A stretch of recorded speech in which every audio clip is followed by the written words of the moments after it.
Yo, what's up, everybody? Let me know before we start really going down that path if this microphone is coming in clear, if it's choppy, scratchy, anything like that. I could back out of it and come back in to fix it. What's up, Blue B? What's up, Mario? Hopefully, like I said, this microphone is coming in clear. I'd like to start off first by saying this stream is completely dedicated to how we can be better at being a couple, basically. And I'm talking about, could the women involved in that tragedy have done anything differently along that whole 2-year span of the arguing and fighting? Could they have done anything differently that would have changed the trajectory of where we are now? Now, there's a lot of people like me. Like I said, man, I've been through a couple of marriages, things like that. So I kind of get the gist of why men behave the way they behave. They want to do something to keep their women. I know that. They want to keep their women happy. They want to keep the women, from complaining and, oh, you trying to control me, this and that. What up, Gigi? And I understand relationships. I understand it. I mean, that's why, guys like me that are, I'm completely established. I do my own thing. I enjoy life or whatever, this and that. What up, Mario? I make sure that any woman that's even remotely interested in me, there he is. I'll let them know right off the bat. Listen, I already got my routine down. I know how to live. I know how to, cook. I do my own cleaning. I pay my own bills. One thing I don't need is a liability. I don't need dead weight. That's one thing I don't need. And I let women know that right off the bat. Because, a lot of them probably come from backgrounds where they had to take care of the man. They had to sit around and make sure the man's bills are paid because he got bad credit. My credit's always been good. They've got to make sure the man eats because he don't even know how to grocery shop. All he got in the house is cereal and mustard. That's it.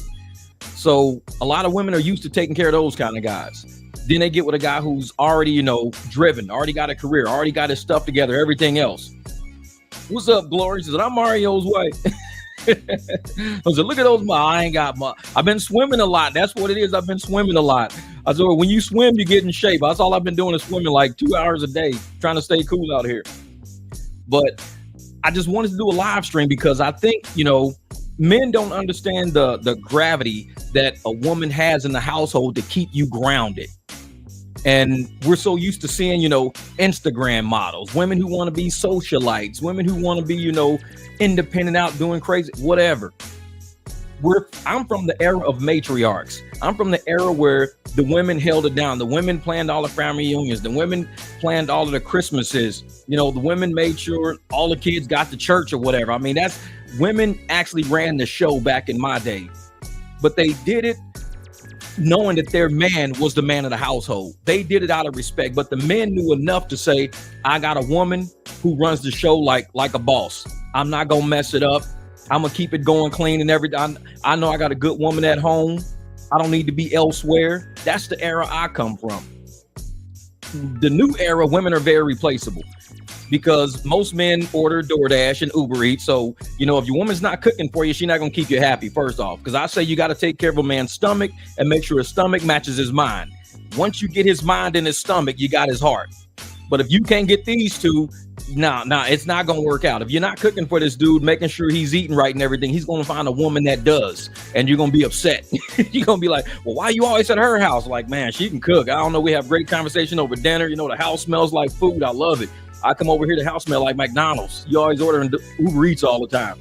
So when I look at relationships, and I've been watching a lot of content lately about, Finny and Bubbly, watching content about, Manny, Julie, and I'm trying to look at how these women were holding it together. Like, what did they do to lead their family in a way that we couldn't end up at the tragedy?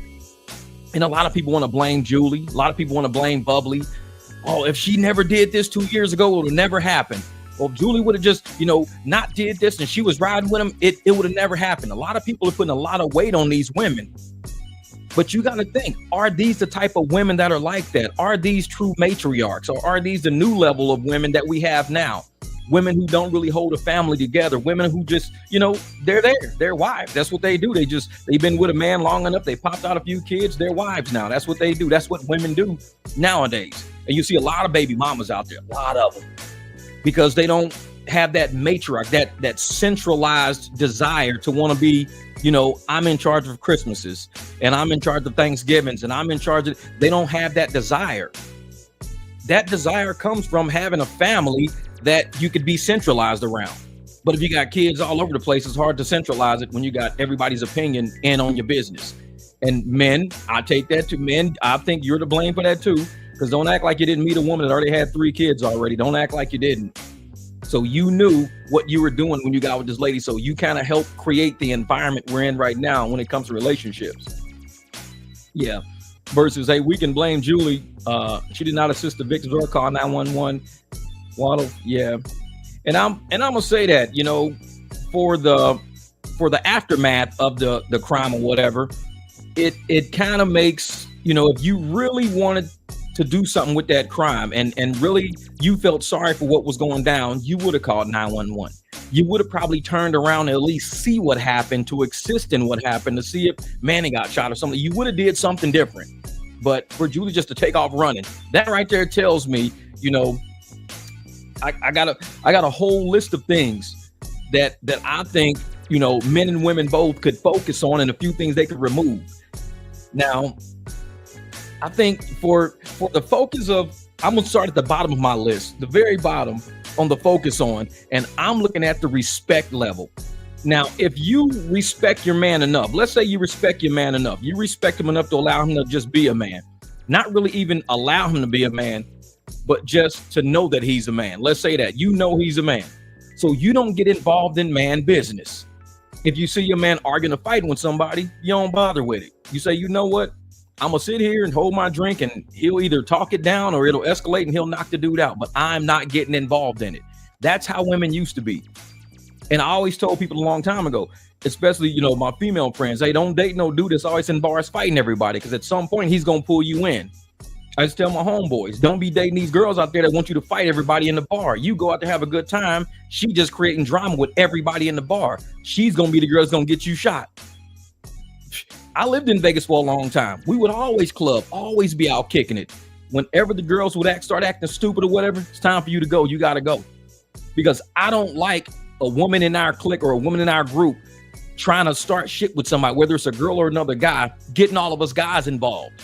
Like, she goes out, runs her mouth, riles everybody up, and then comes and grabs us. Hey, you want to come over here and take care of this? I'm like, what the hell you talking about take care of this? We over here eating chicken fingers and shit, watching sports on TV? Oh, yeah. Oh, well, this girl was over here talking shit to these other girls and pushed this guy.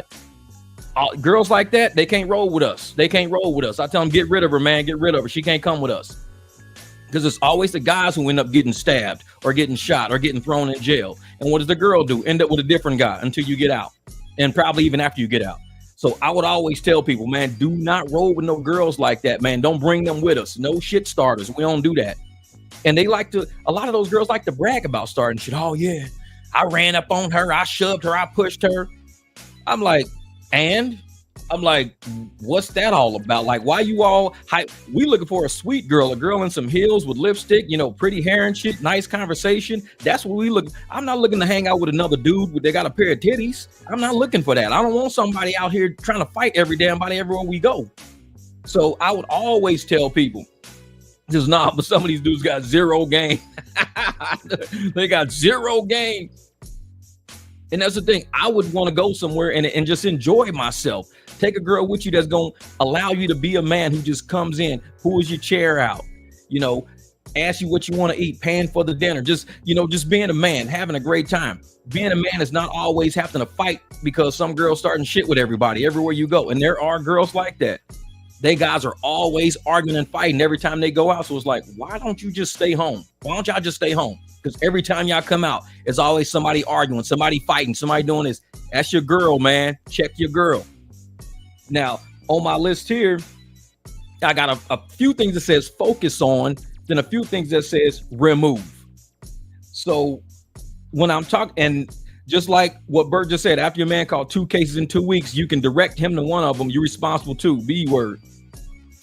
That's what I'm saying. What type of woman do you have? That, Bert, this is what I'm getting to. What type of woman do you have? Do you have a woman who's looking at your future?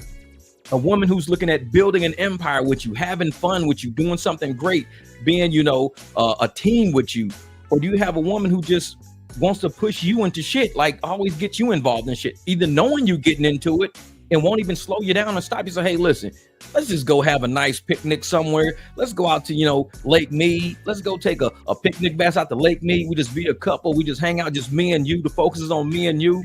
The focus ain't got to be on live streams or internet chats and all these people trying to get in. But let's just, because that's old school relationship.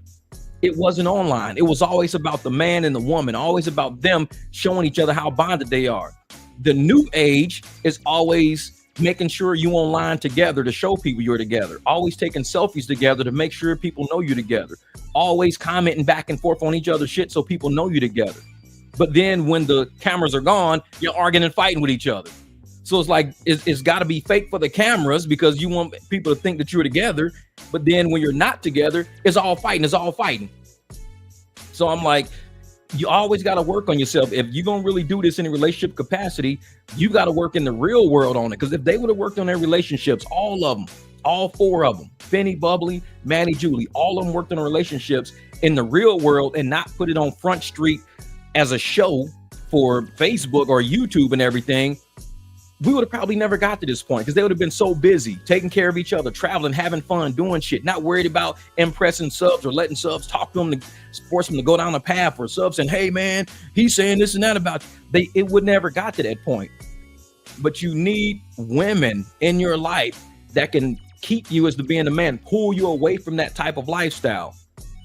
And that's why it's the old saying back in the day, oh, you're going to make an honest man out of him. They used to say that you're going to make an honest man out of him.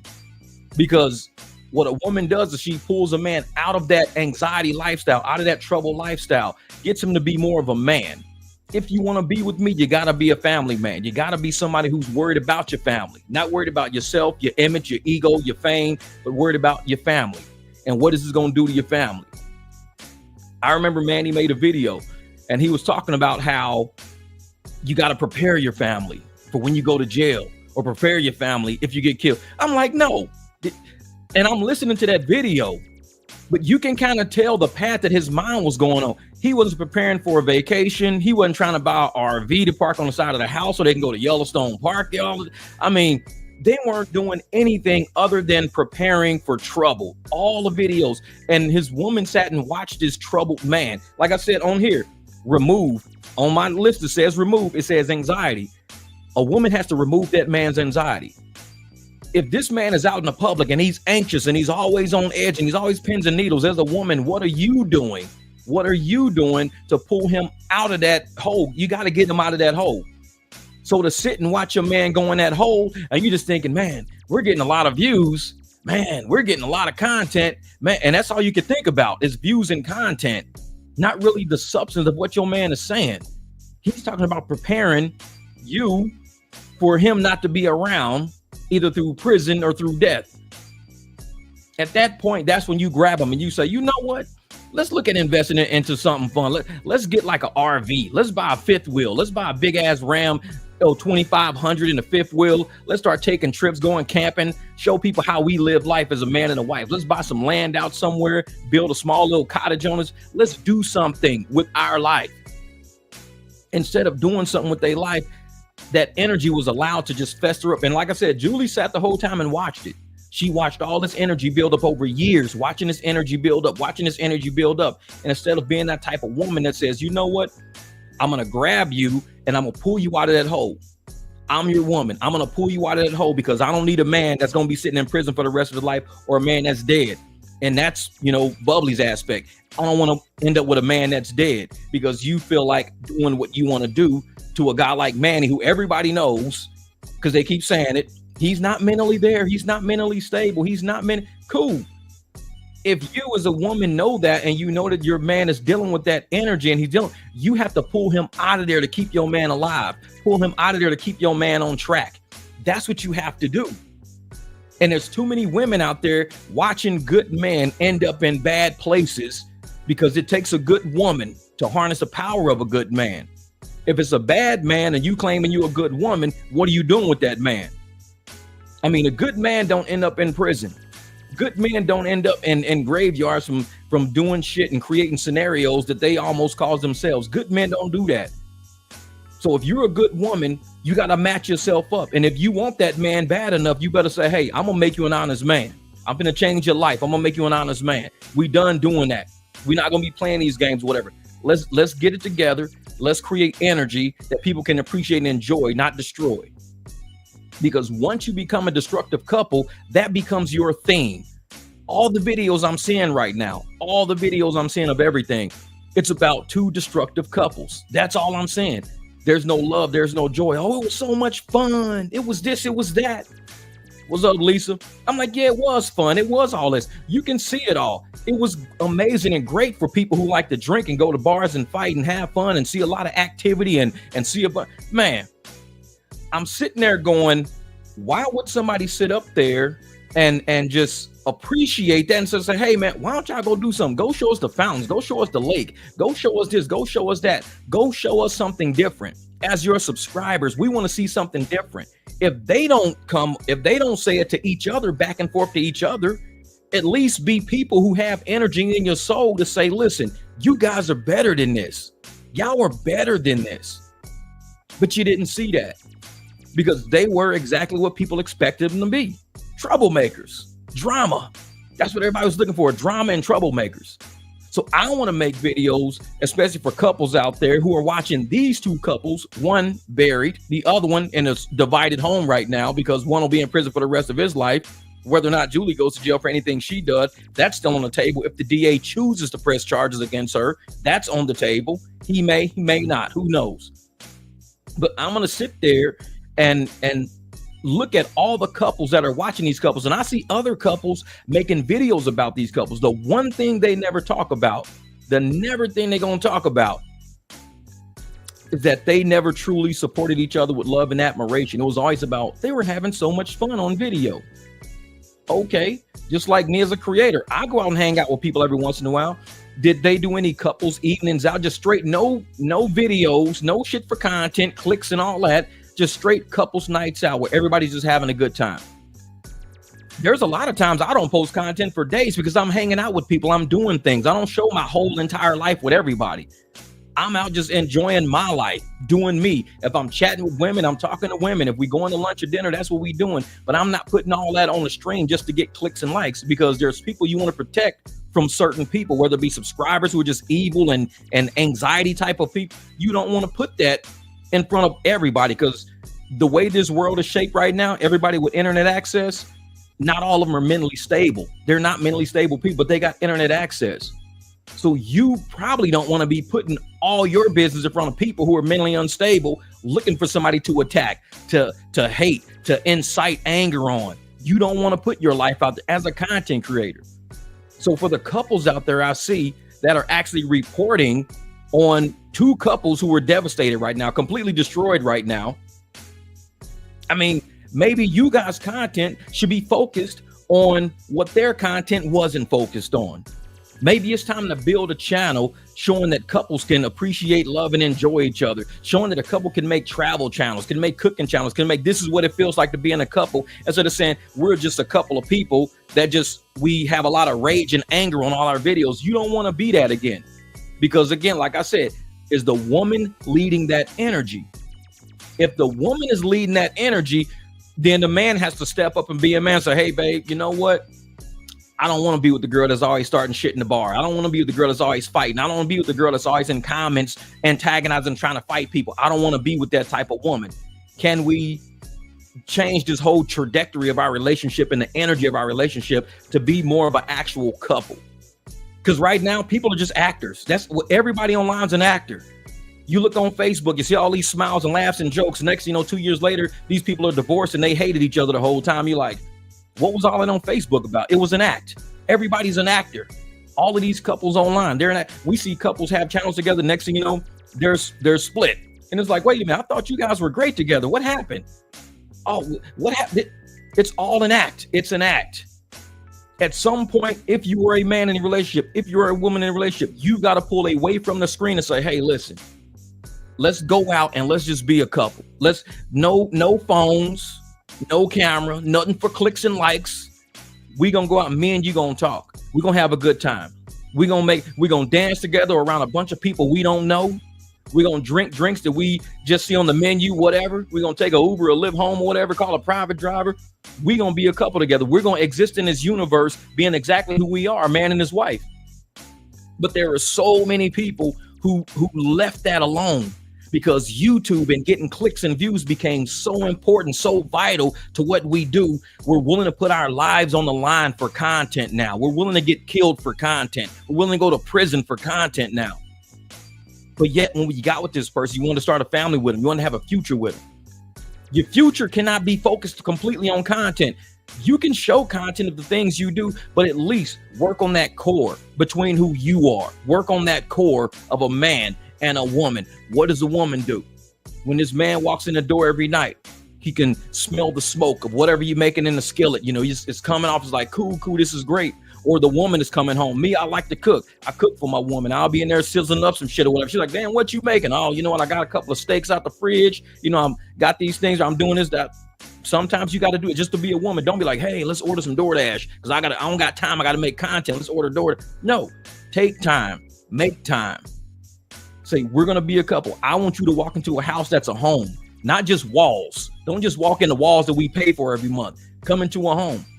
Sometimes don't even run your camera in your home. Just be there, present with that person. Be present with that person. Because when we start, like I said, we see all these videos online, a lot of videos online of people who are no longer here to even defend themselves. And even Manny, he can't even defend himself.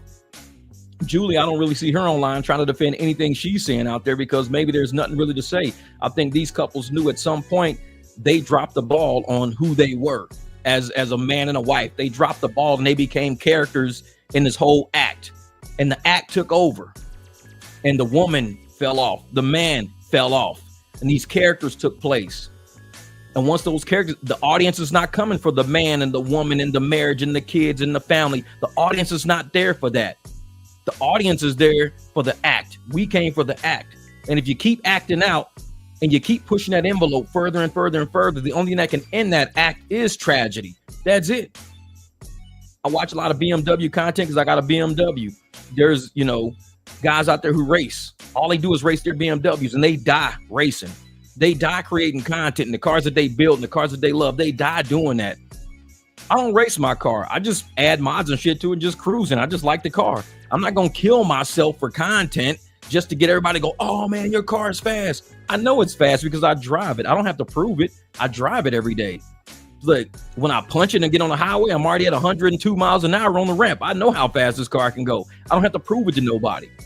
But once you start becoming a content creator and you become that character and the own movie that you're making, you lose that womanhood. You lose that manhood.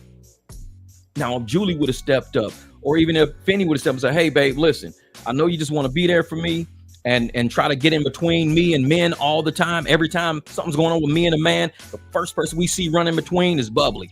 And it's like, you know what, babe, don't do that. It's not that you disrespecting my manhood, but you're just making me look bad online.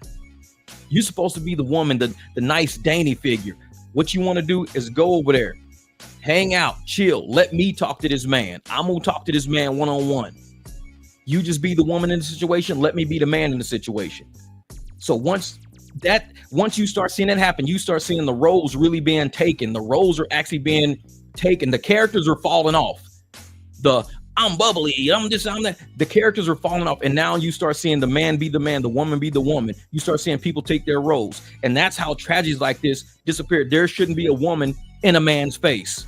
Not for content, not for video, not to record. Watch me go record him. I'm gonna do, not yelling and screaming in men's faces. You don't want to do that. I watch a lot of videos on Instagram where women be getting in men's faces and the men be knocking these women out cold. I'd be like, damn. And if they be like, hey, equal rights lead to equal lefts. I'd be cracking up laughing. But it's like, I'm old school where women didn't get up. Women didn't get up in men's faces. I never saw that. That's something new. That's for content now. So when a woman actually says, you know what, I got a man, he'll go diffuse the situation. If they can't diffuse it, they might swing a few blows, whatever, that's cool. But as a woman, I am not putting myself in the middle of that. I'm not doing it, And just stay a woman. Just kick back, relax. Don't even mess with it. That's what we're used to seeing. Now, you know, And I got other things what women from back in the day should like really focus on. And one things I got on here on the focus on is actually, I call it bouncing lucrative ideas and solutions back and forth. That's what a woman is for. That's why I've always, even when I was in college, I dated the nerds. I dated the nerds because I like the woman who could think. A woman that thinks fast, love it. Because I might come up with a plan, she might come up with a plan on top of my plan, and next thing you know, things just happen to work out. I love a woman that thinks. So I say, men, always get a woman who can bounce ideas and lucrative solutions back and forth with you. Sometimes you can see these women, gorgeous, beautiful woman. Man, you like, dude, I love to get with that woman, man, this and that. She ain't got no brains though. Like she can barely even spell her own name because her mom put too many letters in that shit. You get some gorgeous women that have no brains. There's nothing you can really do with that as a man who you have a purpose and you have a trajectory in this world. You see this lady with all this makeup on, all these skin tight jeans with a BBL and all this shit, but she ain't got nothing up here. That's probably not the woman for you, man. Just let her be an IG model or whatever she thinks she's gonna be with her life. That's probably not for you. Because the moment you start talking to her and she don't know, well, I wear Louis Vuitton and I like Prada and I like drinking wine and nope, call it good. You're always going to want a woman that can bounce an idea to help you think. She's going to be the second half of your brain. That's why back in the day, they used to call women the better half. That's my better half. That's my better. A lot of women now, they're more like liabilities. They ain't even better halves. And I'm not saying everyone, but that's a lot of women out there are not better halves. They create problems, trouble, drama. They're not intelligent. They just look good. That's it. So you got 1 out of 5. You look good, but the other 4 negate looking good.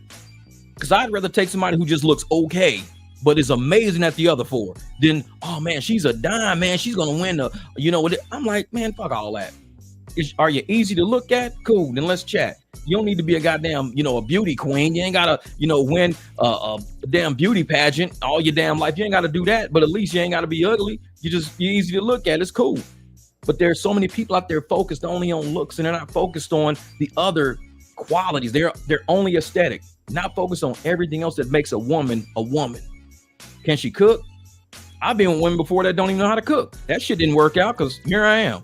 I mean, you ain't gonna keep me that long if you can't cook. I'll probably cook for a while and sit around and try to teach you how to cook and do things like that. But if you're just not catching on, I mean, you're not going to graduate through middle school. This is as far as you're going to make it is 8th grade. I'm going to have to go get with somebody else that can actually make it to the graduation ceremony. It's like, I can't deal with that.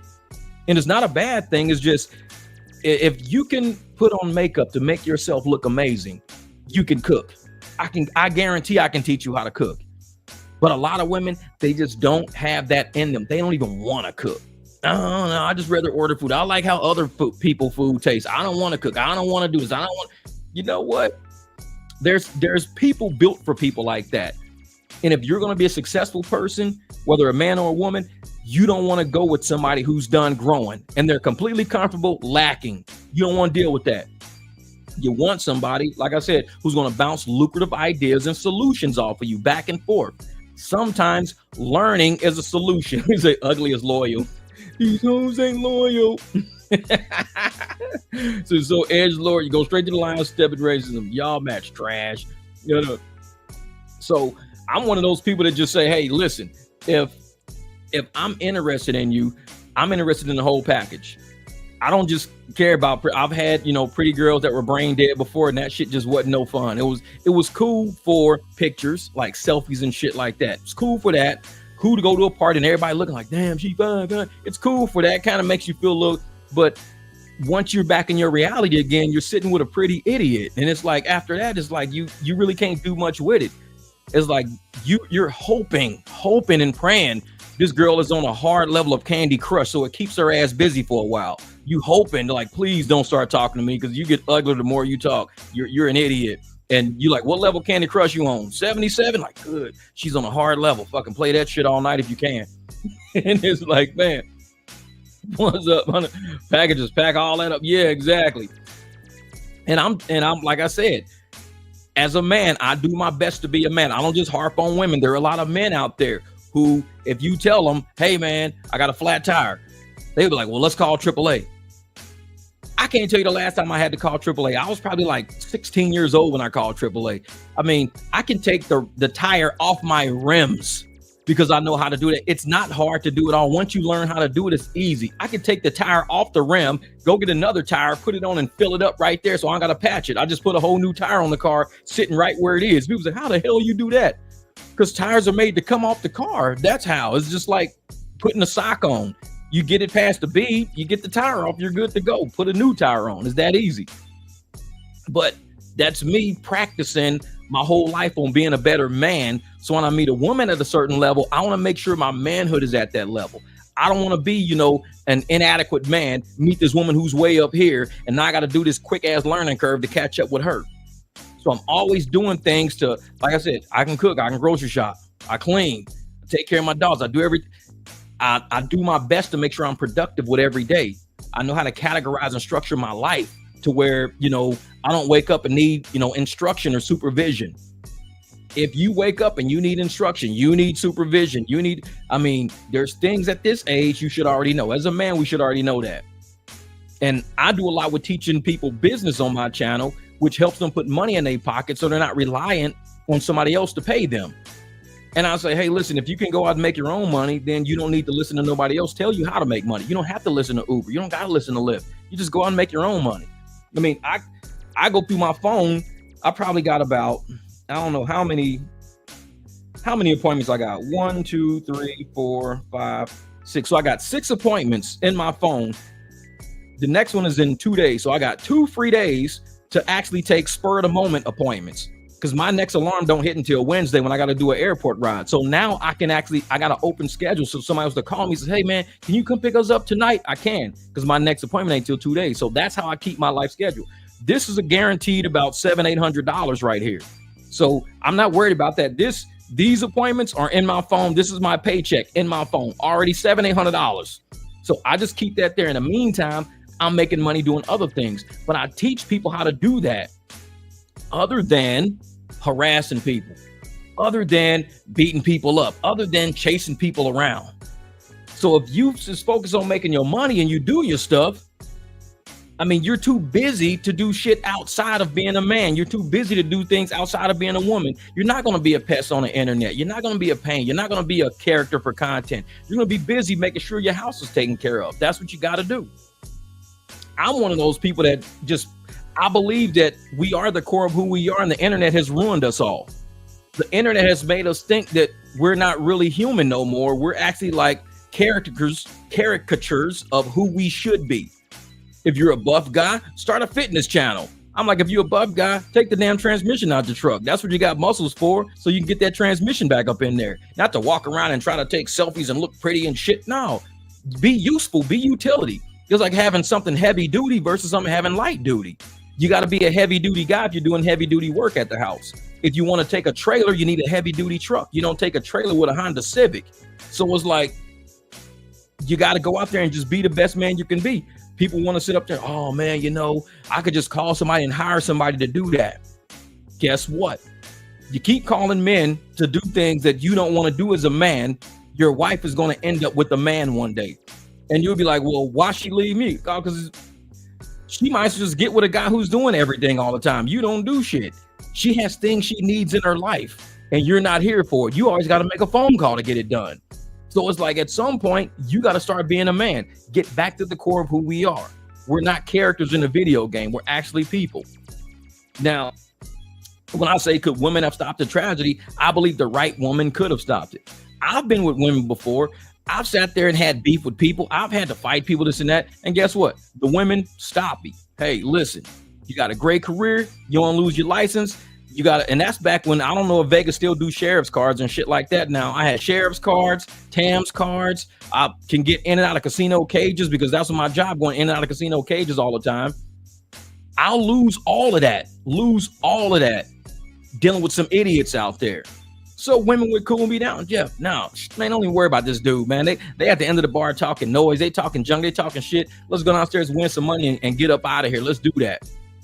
When you get with a woman who's got your back and she knows that your whole livelihood is dependent on the decision you can make right now, and she's looking at the prize. She's like, listen, These dudes probably all living at home with their mom right now. You actually got something to lose. So let's not mess with them. Let's go do some other shit.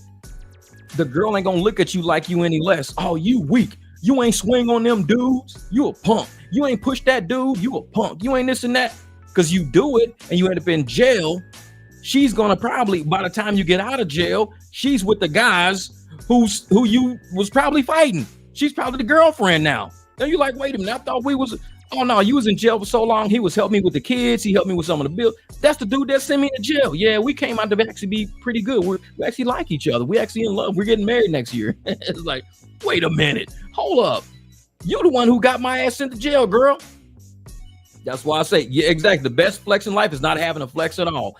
Don't even let people talk you into getting that far, because there's something on the other side of that decision. It's called consequence. If your woman is smart and your woman is intelligent enough to say there's consequence to everything, we're not going to get away with this. We can't run a credit card scam and get away with it. We can't run a PPP scam and get away with it. We can't go do this over here and steal catalytic converters and get away with it. A woman will always be on the other side of that decision waiting for you. She gonna be like, listen, if you do this today, trust me, I might not see you for the next 9 months to 13 months when your ass get locked up. So you think about that. Do you want to be gone or you want to be here? And you might be like, yeah, let me just go get a job. Let me just go. I ain't gonna do that. Let me just go get a job. Let me quit playing games, go get a job. And I'm, like I said, I'm one of those people that truly believe that a woman is the core of most of the decisions you're gonna make. Because why do men dress the way we dress? For a woman. Why do we work so hard? We make this money and we buying drinks at the bar for who? Women.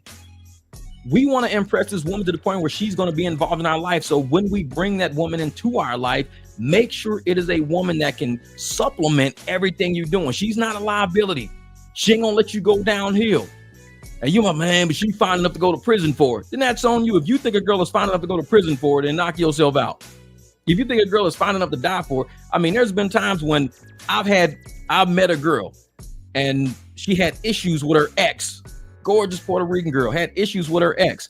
I told her right off the bat, I don't deal with drama. Right off the bat. It's like, because I don't know him, I don't even know you. I just met you, we hanging out, this and that. But if this is how y'all gonna be, I gotta get up out of here. Because it's shit I gotta do. I don't know where them people are. Man, she probably end up in jail or with more kids. He probably in prison. Who knows? But I didn't want to end up like that. Because I can sense trouble. I can sense drama right off the bat. And why would I want to get with somebody and get sucked into something? Once you get with somebody, that woman has to be just like you, if not better than you. She's got to be your better half. That's the thing. Your better half is going to keep you out of a lot of jams. And she ain't going to, do not worry about somebody calling you a punk or saying you ain't standing on business because you didn't come over here and swing on such and such. You ain't come over here and shoot up the spot. You ain't on business. No, your girl going to be like, you going to listen to these idiots? Because you're going to be in prison for the next 4 or 5 years. And guess what? These are going to be the fools calling my phone. Oh, Jeff in jail, girl. What's up? What's up?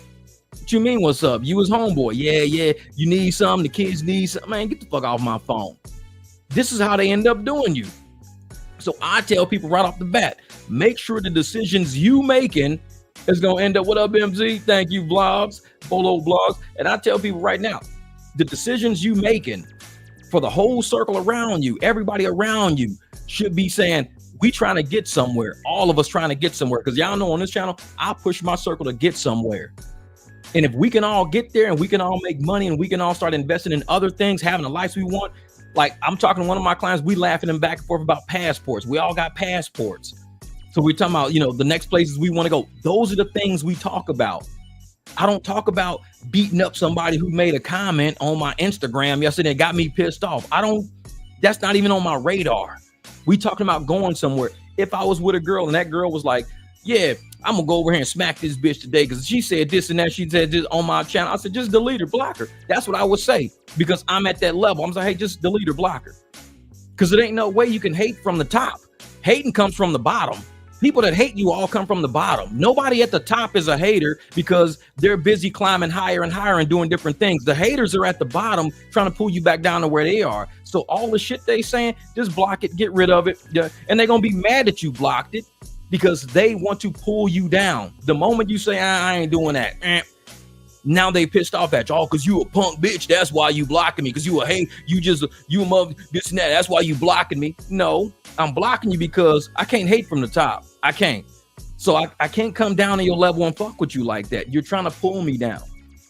You need a woman in your life that can see you, see your potential, see the fact that you ain't no punk just because you don't go down and fuck with these. No.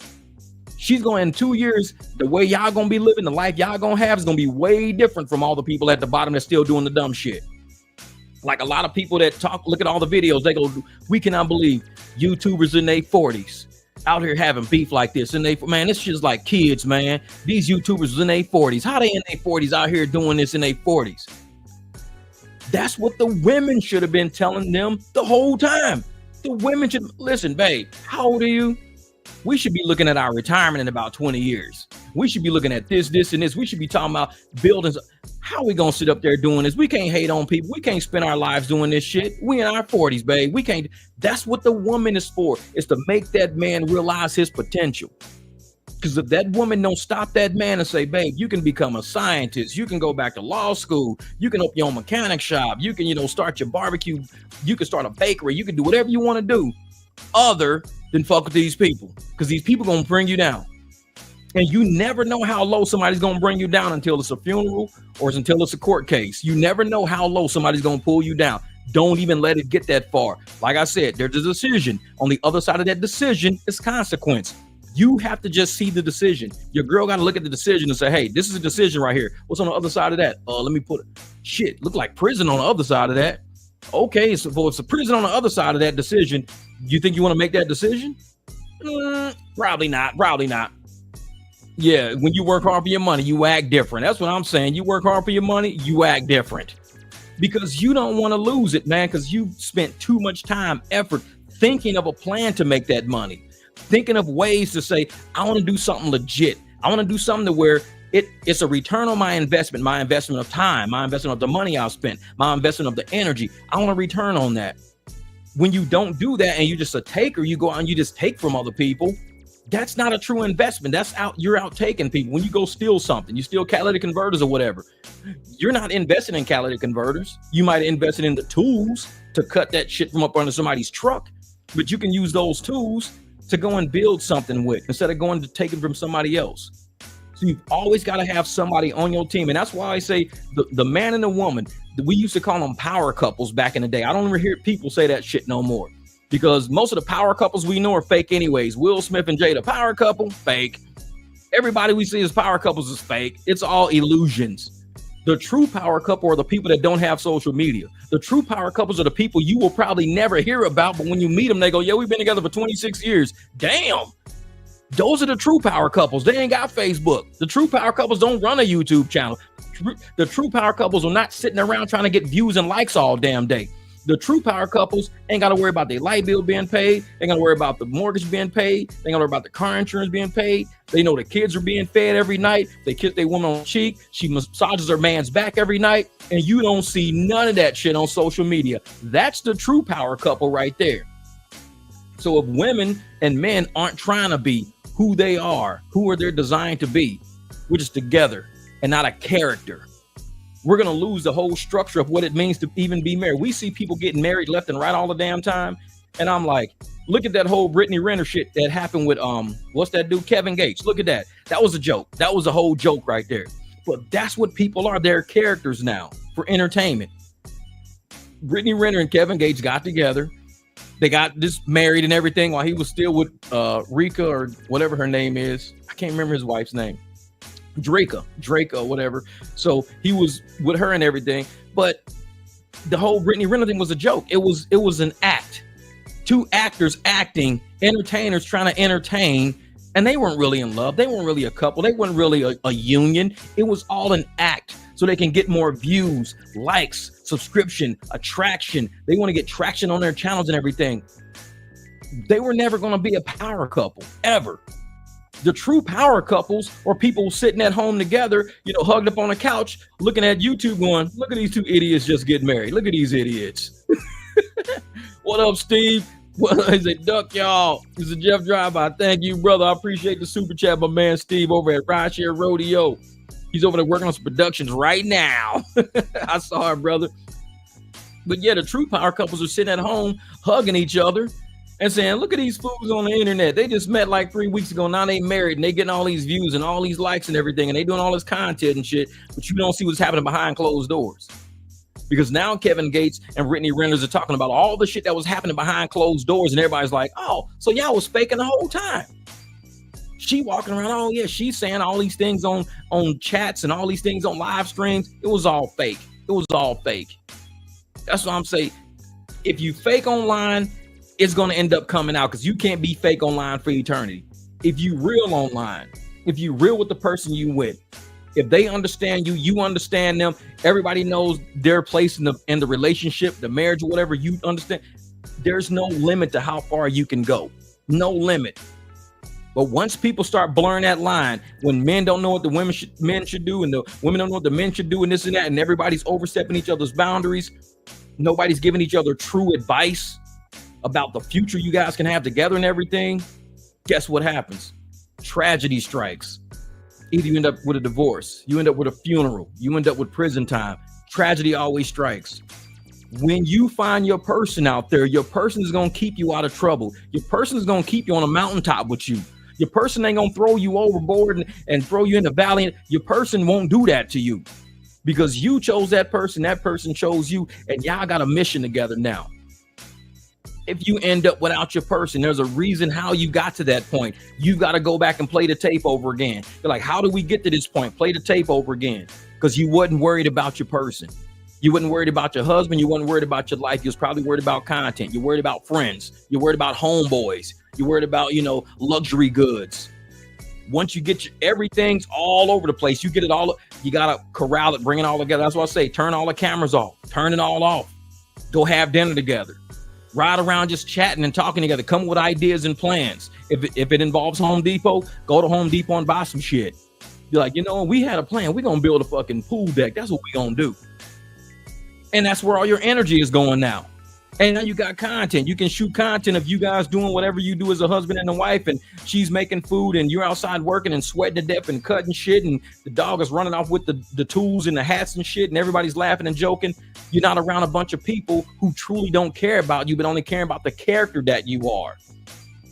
You're not a character. You are a man. That is a woman. You are not a character. You're a husband. You're a wife. This is real. Once you start losing reality and who you are as a real person, this is how you get caught up in shit. And these people, when I'm looking at all these videos, I'm seeing all these people caught up in all that shit. And I'm like, man, there's no true winner to this. There's nothing but losers all around. There's no winner to this. Like, there are decisions that were made. There's consequences after those decisions. Not a single one of those consequences is a winning situation for anybody I know. It's not a winning situation. Like, is that consequence winning? Is that consequence winning? Like, none of these are winning. This is character talk. It's video game talk. It's not even real life talk. Because real life talk, I'm like, is she sitting next to you? What up, Darius? Has been my wife for 21 years, married for 15. That's my best friend. And that's how it should be right there. It should be best friend. And like I said, every day ain't gonna be golden. Every day with anybody ain't golden. I could be by myself as a single person and have a bad day. So you can't tell me just because you with somebody every day is gonna be amazing. No, you might have a bad day, just wake up on the wrong side of the bed, say some off shit. She might wake up on the wrong side of the bed, just say some off shit. People gonna have bad days, but at least you having a bad day with your best friend. I mean, you don't want to have a bad day with your enemy. You have a bad day with your enemy, you probably get shot. You have a bad day with you probably end up in prison. You end up have a bad day with your enemies. A lot of things, at least have a bad day with your best friend. Because guess what's going to happen? Shit's going to all be smooth the next day because they remember they're their best friend. They remember this is just a small hiccup. It's a bump. Cool. You forgot to pick up whatever from the store I asked you to pick up. So when I went to the potluck, I didn't have it. Why didn't you have it? Because Darius forgot to pick it up from the store. All right, Steve, we'll see you, brother. Because Darius forgot to pick it up from the store. So now I don't have it at the potluck. So she's mad at you because you didn't pick up something from the store so you can bring that turtle pie to the potluck. She didn't have the turtle pie like she said because you forgot it. But guess what? She'll get over it because that's your best friend. Shit happens. Because the next time you're going to bring 2 turtle pies and you're going to deliver it and you're going to have some flowers with it. And she's going to say, that's my best friend. He fucked up last time and he did double this time. That's what a best friend does. Make sure if I drop the ball, I got you next time even more. Don't even strip. I got you twice as good next time. You don't want to have bad days with enemies. Have bad days with best friends. And I'm one of those people, man. I truly believe, in life, everybody has their person. And even though like a lot of us, we have kids with other people, we've been married before this and that, and you just haven't found your person yet. Now, everybody's going to have a season of who they are because we all grow. We're all different. I am not the same Jeff I was when I was, 20 years old. I'm not the same Jeff I was when I was 28 years old. So we all grow over time and who we are changes. And if you're not like Darius, he's with his wife, 20 years. They change together. They've adapted together. They understand each other's mannerisms together. They've been together for so long. They're basically a unit that understands each other pretty much. But once you realize the person you're with, like I was, with women before the internet came out. Once the internet came out and a lot of women lost their minds and shit, and they just, doing 80 selfies a day, that shit gets old after a while. It's like your whole day is spent with your camera in your face. I mean, all you're doing is posting selfies to see what kind of reactions you get on Instagram and Facebook all damn day. I didn't sign up for this shit, but when I met you, the internet wasn't there. So I'm one of those people that, I'm still old school. I don't post 89 selfies a day just to see which one gets the most likes from what angle in my car on my way to work and on my way at the office. Now I'm in the bathroom. Now I'm at the dinner table. Now I'm in the kitchen. Now I'm in the laundry room. I'm not doing that shit all day. But I've been with women who do that, and the shit just turns me off. I'm like, I'm good. Because they're looking for validation out there. So if you're with somebody who's constantly looking for validation, they're called insatiable, which means they can never be satisfied. They keep taking the same picture over and over until it's perfect. They're never satisfied. They keep posting pictures all the time. They're never satisfied. If you get with an insatiable person, basically you're wasting your time because they're only with you for now because they're satisfied for the moment, but they're not where they want to be. You learn that people are like that, which is why people end up in and out of marriages, in and out of relationships. We haven't found our person yet. That's all it is. And it's not that they're a bad person and you're a good person, is that shit just don't work out. You've got to find your person. That's it. They're designed for somebody else. Maybe guys who like taking selfies all the time want to be with a girl that takes selfies all the time. They right for each other because they understand each other. Me, I don't understand 80 selfies a day. I don't understand. 1 in the morning to wish everybody a good day. Great.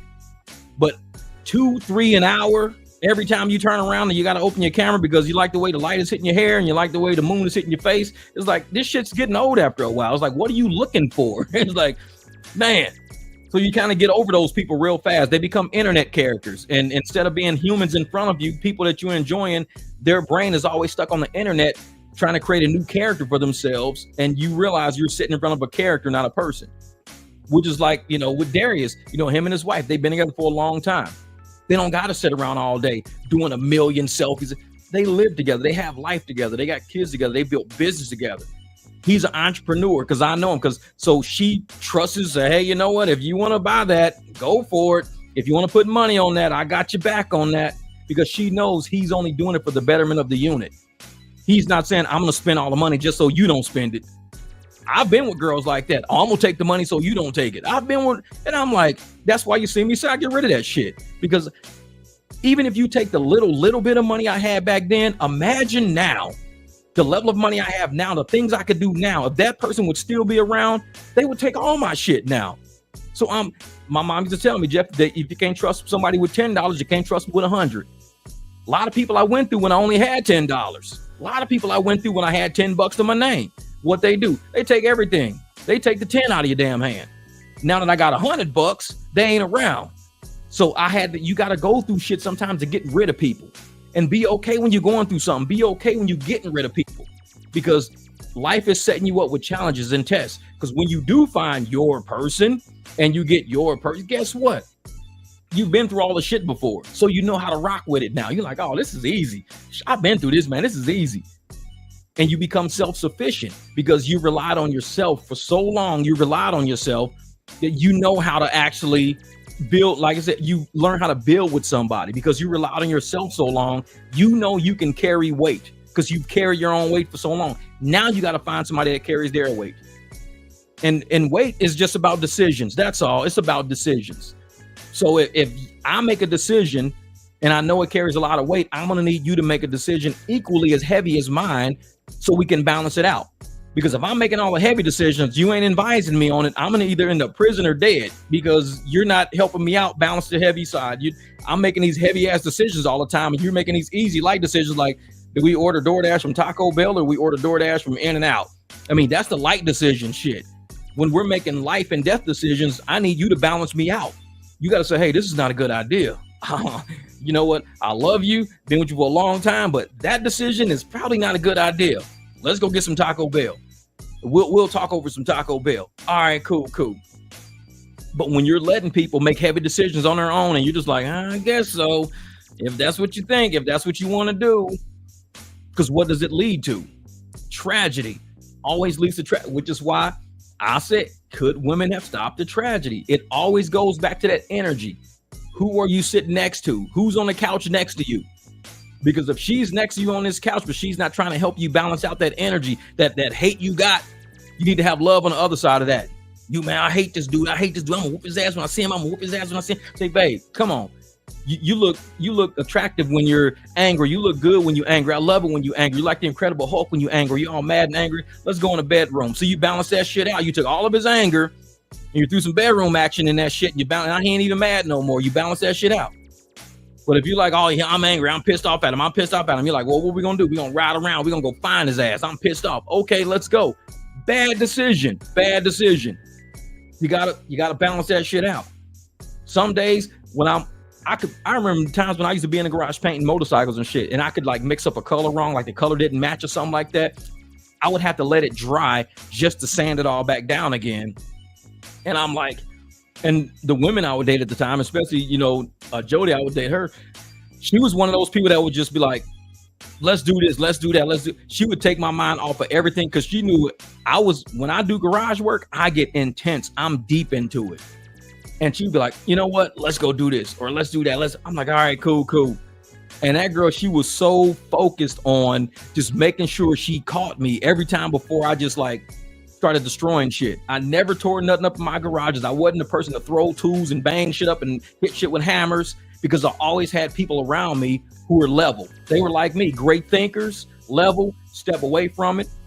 And now I'm one of those people now, even when I'm working on cars and everything, the first thing I do is I'll say, you know what? I'm just going to sit this shit here. I'll come back tomorrow. And people are like, damn, you just leave that shit on. I'll leave that shit on jack stands and everything. I'll come back and deal with that tomorrow. When my transmission went in my Escalade, I was about to go on vacation. I'm driving home, about to go on vacation for the next 8 days. I'm about to be in California, kicking and everything else. I'm driving the Escalade, transmission goes out right on the highway.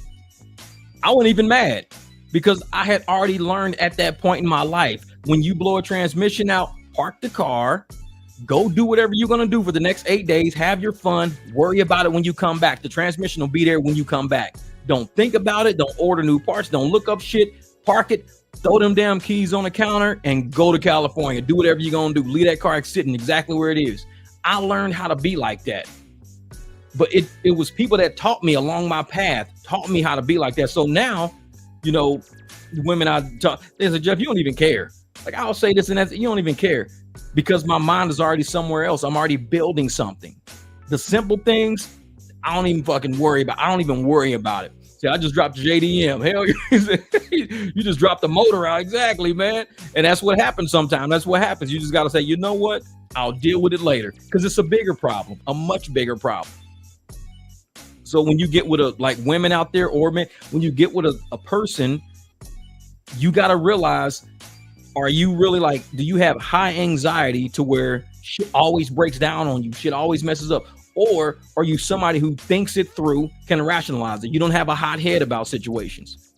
Now, there's women I get with, they panic. I cannot deal with a panicker because a panicker can't help me in any way. I need people who can work under pressure. I've been with a panicker before. That's why I'm single now, because I don't deal with that shit. And if you can't handle pressure, that doesn't help. It's a new problem for me now, because now I got to deal with the problem at hand. Then I got to get your anxious ass down. So I got two problems on my hands now. Somebody who just made a problem out of something that probably really ain't a problem, but they got that anxiety, they panicking too much. And then I got to deal with the problem itself. So when you get with people like that in your life, you've got to understand, how can I, balance this person out, or teach this person how to balance out, and teach this person how I need that balance. Like, listen, you can't be panicking like that. You can't be doing that, because I'm not designed like that. I'm not a panicker. I don't understand panic. I just understand solutions. I wear a shirt that says don't be negative, which means if you get a flat tire, think of ways to fix it. Don't just bitch about the flat tire. Think of ways to fix it. If you panic, you'll never fix it. So I'm not a panicker. A lot of things have happened. A lot of things have happened in my life. And people look at me like, dude, my son, my youngest son, he's a dad. Nothing makes you mad. And I'm like, well, I had to become like that. I mean, all the years I spent being mad as a teenager, mad as a young adult, it never solved anything. The moment I started balancing everything out and not getting mad about shit, my life is so much easier. I mean, right now, the little dog I got, who's sleeping right here, he chewed up the whole fence in the backyard. I built that fence. I built it. He is very determined to be on both sides of the fence. He don't want to just be on one side. So he chewed up one side. I started fixing it. Now I'm fixing it. I did some cutting yesterday, so I'm fixing the second side. This shit don't even bother me, because I got all this steel around my house. I can just cut. I can tack weld things together. I'm figuring ways out how to keep his ass trapped on one side of the fence. It's a game. He tears everything up that I built. I fix it. It's a game. That's the way you got to look at it. Do I get mad? Do I beat his ass? No, I laugh, because I'm like, this dog is so damn determined. He is determined. Most people probably try to beat their dog and kick the dog and throw the dog, and I'm taking this dog to the dog pound. I just look at him. I go, you know what? I know what to fix your ass. I know exactly what I need still. Get rid of all these plastics and all these zip ties and all these little straps. Nope. I'm getting still. I got a welder. I'm welding shit. I'm welding. So it's a game between me and him. But it took me a long time to become like that. A lot of people, when their dog eats something or tears something up, you can go to Home Depot and get new wood. You can go get new wood, new plywood, new plaster, new drywall. You can get all that shit new. There's no reason to be mad about it. So I don't see why people get mad when they say, man, this dog chewed on my corner of my wall right here. I'm like, well, you can cut that off and just replace it. You could just do that. I mean, it's not hard to do. You can, if you can't do it, you can call somebody in to do it, but don't be mad at the dog. Yeah, exactly. Yeah. And that's what he is, Chihuahua Pug. And he is very determined. I have locked this dog on one side of the gate, and it's to the point where I know when I walk outside, I'm going to see plastic everywhere. I just know it, because he figured it out. He's like, this shit over here is plastic. All that's steel. Go to where there's plastic, chew it up, and get right through. And I'm like, so I'll look out the kitchen window and see him just walking around the pool. He'll poop somewhere over there, so I got to go clean up poop now. And I'm just like, oh yeah, Sika's winning right now. The reason why Sika's winning is because I fucked up and I put plastic all the way down one side. This little plastic chicken wire stuff, I put it all the way. It's like storm fencing. It's plastic storm fencing that catches snow. I put it all the way down. I paid for this shit. I bought it from Home Depot. I should have just went, because I built this solar panel thing that I don't use no more. I just took steel off of that last night and I cut it with an angle grinder and 14-inch. I got all these 14-inch pieces across. So I'm going to build these T's that prevent him from climbing through the fence now. And then I got more steel that I'm going to do, because I got the holes. Because I know as I'm fixing it, he's going to get through again, because he figured out where he can get through. So he keeps just chewing. He just going down, chewing up more fence as he goes. So I'm like, yep, it'll be by the end of summer by the time I'm done. Oh, he's an escape artist. Yes. And like I said, if anybody who's a dog person, I would tell you this. Any woman I ever get would have to be a dog person. Has to be. If you are not a dog person, we won't work out. You could be a cat person, cool, but you got to be a cat person and a dog person. You could be a lizard person. I don't care, but you got to be a dog person, because dogs teach you about family, structure, organization, resilience, teach you about conditioned learning. Dogs will teach you about life. I love dogs, because I never thought I would end up with 4. 4 is a lot easier than I thought. one might be hard because one, he might get bored and do some crazy shit. 4, they keep each other occupied. Like one is right here with me. The other 3 out there doing whatever they do. They're probably sleeping right now. So me just waking up in the morning, I know exactly what every dog is going to do every day. I know what they're going to do every day. The moment I walk out the room, the border collie's right there. The pit bull won't move. He's going to lay by the wall because he's lazy, and that's what he does. He will only move if he hears plastic in the kitchen. So I'll open up plastic. Now he's coming to the kitchen. I know it like clockwork. So once you start learning how dogs operate, it's about brains, because they don't speak English. Everything's conditioned. Everything's based on reward. That's it. Risk, reward, risk, reward. That's dogs every day. Risk, reward. So I look at people as risk, reward. We only go to work not because we like it, but because we know the reward is the paycheck. So it's risk, reward, risk, reward. I don't like driving in crazy ass traffic and everything, but if my clients call me, I do it because risk, reward. I'll risk being in heavy ass traffic because I'm gonna get $100, and it's short trips. I'll drive maybe 15 minutes this way, pick them up, take them 20 minutes that way, and I get $100. Then I can either stay out or I can come home, whatever. Risk, reward. Dogs taught me how to be like that because they get so happy. They wait on me all day until I give them a treat, a little dog stick, something covered in peanut butter. But all they got to do is just not irritate me. That's it. Don't bark when people come to the front. Barker Jones right here. He loves to bark. I call him Barker Jones, and he loves to bark. If he doesn't bark when people come, he's conditioned to get a treat. He slips a lot, but he's learning, because as soon as he hear a truck pull up, I go, hey, and he'll stop instantly because he knows what's up. Then I'll give him a treat. So now I'm starting to think maybe he barks because he knows I'm gonna say hey, then he knows he's gonna get a treat. So I need to stop saying hey. Hey, he's like, treat time. I can make him say hey. Like, how? Watch, I'm gonna bark, he's gonna say hey, and I'm gonna get a treat. I got this human fucking conditioned. It's like, dude, why do you keep doing that to him? You know he's gonna say hey. Exactly, and we all get a treat. They be like, bro, you're the smartest little Chihuahua pug ever. We never thought of that. Do it again, do it again. You go, arf. I go, hey, treat time. Yeah. See, next month he's gonna use the grinder. I know. Oh, and that's the thing. He'll come with me on private rides. I'll take him on private rides every once in a while because he's real good. He's really good. But like I said, he conditions me, and it's like it's a love relationship. Like, dogs have this unconditional love, and you wish you had a spouse that had that same level of unconditional love.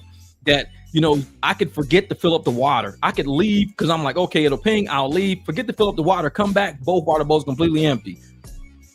They're patient. They just wait till I fill them up. They don't be mad at me and shit. You forgot to fill up the water bowl. I'm gonna pee on your shoes. I'm gonna pee on this, pee on that because you forgot. They don't complain about much. So they teach me how not to complain about much. It's gonna get done, because I do it all the time. I guarantee one of the dog bowls are empty right now. Guarantee, because I haven't looked at it all day. I filled up last night. One of them, they just gonna go eat out of the other bowl. They'll figure it out. They'll say, shit, ain't nothing in here. They'll go eat it. Unconditional love. They are problem solvers. If you have somebody on your team that's a problem solver, you're gonna get further in life than not. Yeah, they happen to have the small things. So if you just have somebody on your team that sees a problem and they don't create a stink about it, they say, hey, you know what? This is how we can figure out how to get around it. He ain't filled up this damn bowl right here, so I'm gonna go eat out this other dog bowl. Now I'm good. He don't have to fill my dog bowl up because Dash's bowl had some food left over, so I just ate out of Dash's bowl. I'm good. They'll figure it out. If we had more people in our lives like that looked at the bigger picture and stopped having that tunnel vision on something, and just open up their mind and said, you know what? Why are we doing this? Like, what is the end goal? What's the end goal? Why are we doing this? What's the end goal? And when we do get the end goal, how does it help me in any capacity? And I think of that sometimes when I'm thinking about the whole Manny Finny situation. What was the end goal? Like, did the women have an end goal in mind? Did the men have an end goal in mind? Did anybody have an end goal? Like, what was the end goal? Like, what was the point of stopping? Like, nobody knows that. Nobody knows what the point of stopping is. Like, do we stop when he loses a little money? Do we stop when, we do this? When do we stop? There was no end goal. So if you don't hang around people that can tell you hey, listen, we're going to do X, Y, Z, and this is the end goal. Like, I already know my end goal in the backyard is to replace all the plastic with steel. Once I replace it with steel, I'm good. I should have did it from the get-go, but we live and we learn. I thought he'd be smart enough not to eat through the plastic, but he goes right through the plastic. He rips that shit up and his plastic pieces all over like a little bomb went off. So now I'm doing metal, but that's my end goal. I have an end goal. It's not going to happen immediately because I'm not taking a whole damn 2-3 days off just to cut and weld all this shit in the backyard. I'm not doing it. I'll do a little bit at a time as I go. But in life, when you meet somebody, you get with somebody, you've got to ask them what their end goal is. Say, hey, what's your end goal? Like, what are you doing this for? I don't know. I just get up, go to work every day, probably find me a second job because I don't like this. Say, no, I need to know what is your end of everything you're doing right now. What is your end goal? Because if they don't have one and they're aimlessly out there, this is now a liability you're bringing onto your plate now. Everybody you put in your circle, you got to ask them what the end goal is. When I deal with contractors, I deal with drivers, I ask them, so what's up? What you looking for? What you trying to do? Some people are completely comfortable being complacent. I don't like mediocre because mediocre is average. And the average person in this country is broke. This is just the reality of what it is. The average is broke. So you can't say, oh, yeah, I'm just going to be mediocre. I'm just going to do the average. I'm going to do the bare minimum, but I'm going to have a life that wins. It's impossible. If it was possible, everybody would do it. You got to be real lucky to be average and still win. You got to hit the lottery. You got to get a settlement from a lawsuit or something like that. To be average and to win is not a goal. It's not. It cannot be your end goal. You got to say, every day I want to wake up, I want to put something on the list that's going to improve my day, improve the day of the people around me.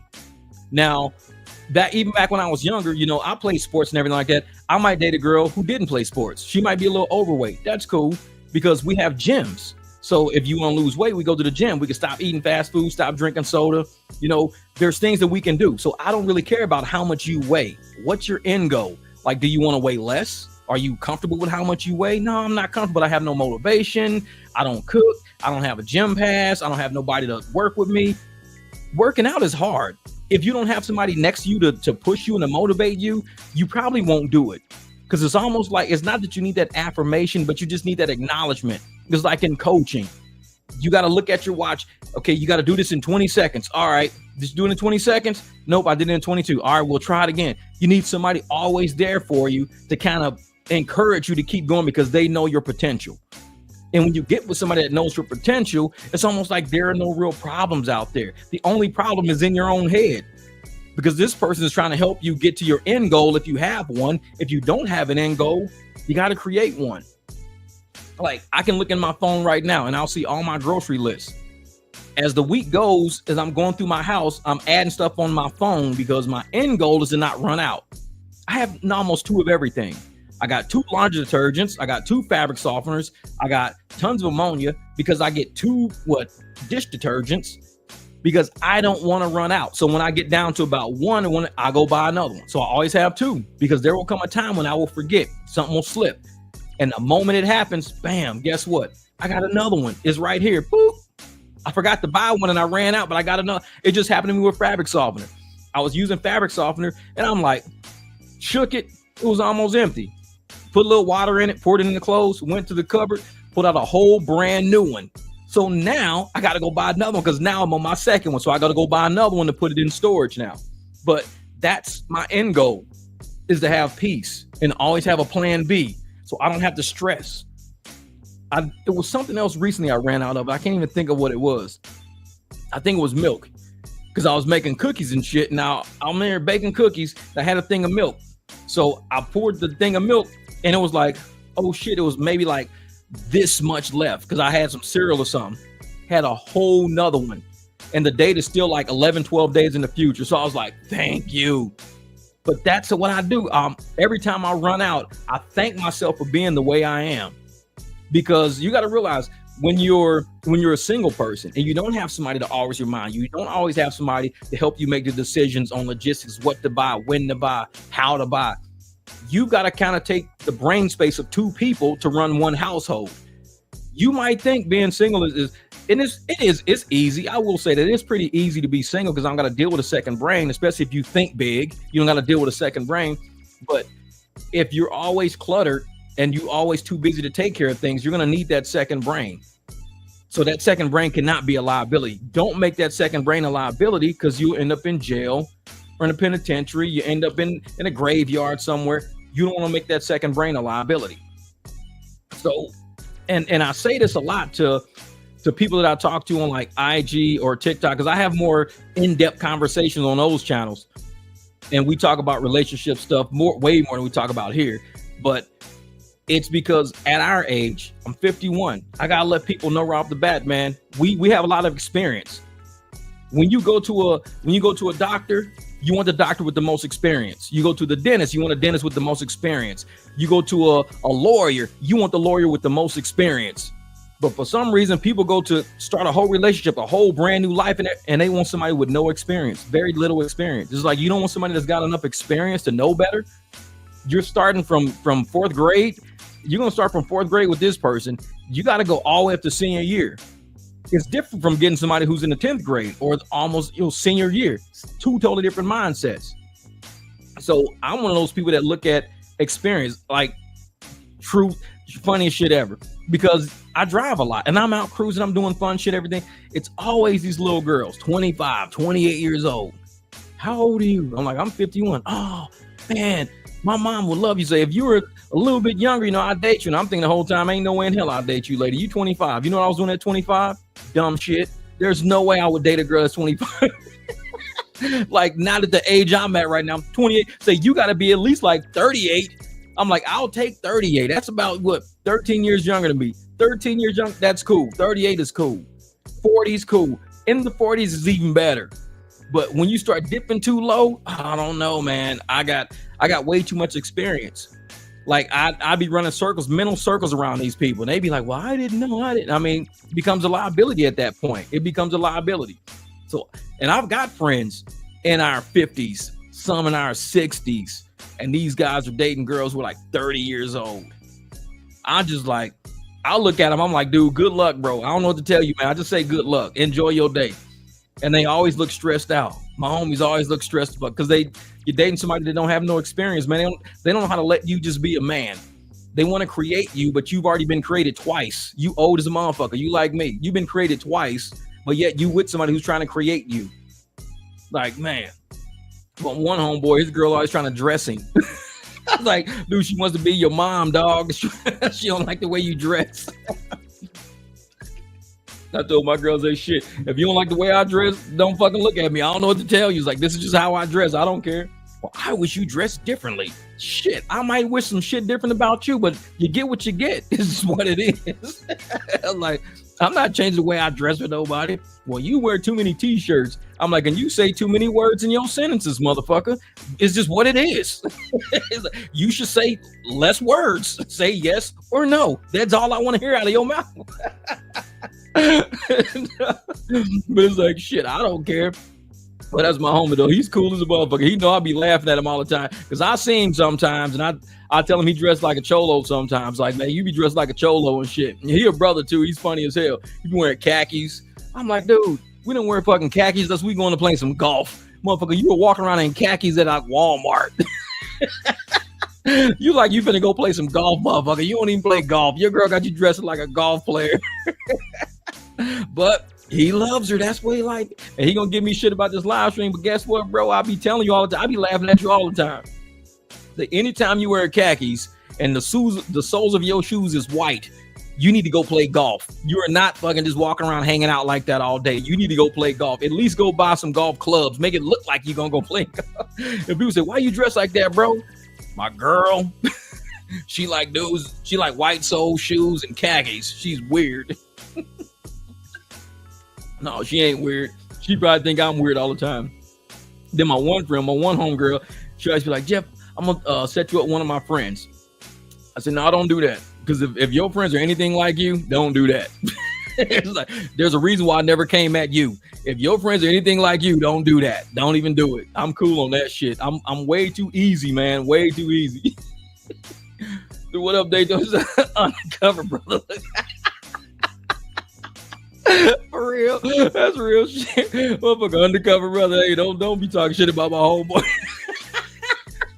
He gonna be like, Jeff, why you put me on blast, bro? Because they do that. I'm not the only one who think that shit. This motherfucker be walking around and shit undercover, bro. He probably got a pocket protector. No, he don't dress like that. He just, them khakis be fucking me up though. I'm like, bro, we too old to be dressed like that, man. Quit that shit. If you don't go grab you some t-shirts, walking around with long sleeves on in the summertime and shit, looking like you're going to a business meeting. Like, man, I just got to go pick up something to eat from the store. Like, dude, go put on a t-shirt. She be trying to make them look too professional. It's like, bro, life is not professional. Life is easy going. You don't got to look like that all the time. Man. That shit's funny. Undercover brother. I know his girl probably gonna show her this part of his live stream. Like, see, I told y'all they think I'll be looking funny. It's like, why you got me dressing like that? I'm start wearing t-shirts now. But that's the one thing though. I know why she don't like him wearing t-shirts because he got small arms. But I tell him all the time, man. I'm like, dude, just do push-ups. I don't know what to tell you, man. Just do push-ups. And I tell people the reason why, like I look strong, but I'm really not as strong as I used to be. I used to be real strong back in the day. But the trick to having bigger arms is because the front of your arm is what it is. It's going to be whatever it is. The back of your arm has to spread. The front of your arm matches whatever's the back of your arms. So if you do push-ups, if the back of your arm spread, that means the front of your arm is going to naturally spread because it's going to form a circle. So you might think, man, you got real big muscles, man, this and that. Well, it's because the back of my arms are bigger than the front, and the front just spreads. That's all it does. It's a trick. It's a weightlifting trick. But if your arms start like going like this, that means you do a whole bunch of curls. I call those beach muscles. I don't do a lot of curls. I'm like, I push a lot because I grab tools and I push them and I do this. Yeah, push-ups and dips. Yep. So it's like I push things a lot. Like I'm always, breaker bars. I'm pushing things down. I'm moving things this way. I don't really do a lot of pulling because if you pull something, you end up hitting yourself in the face or the chest. So I'm always pushing, but whatever. That's how I operate, man. But but no, I was talking about my list today about, women and how they can help men. And not only that, the type of women that men should actually be looking for out there in the real world, real serious. And the funny thing is on the bottom of my list, I got desire to control. At the very bottom, it says, you can hardly see it. It says desire to control, which is funny because I was just telling my boy about how she be making him wear certain clothes and shit.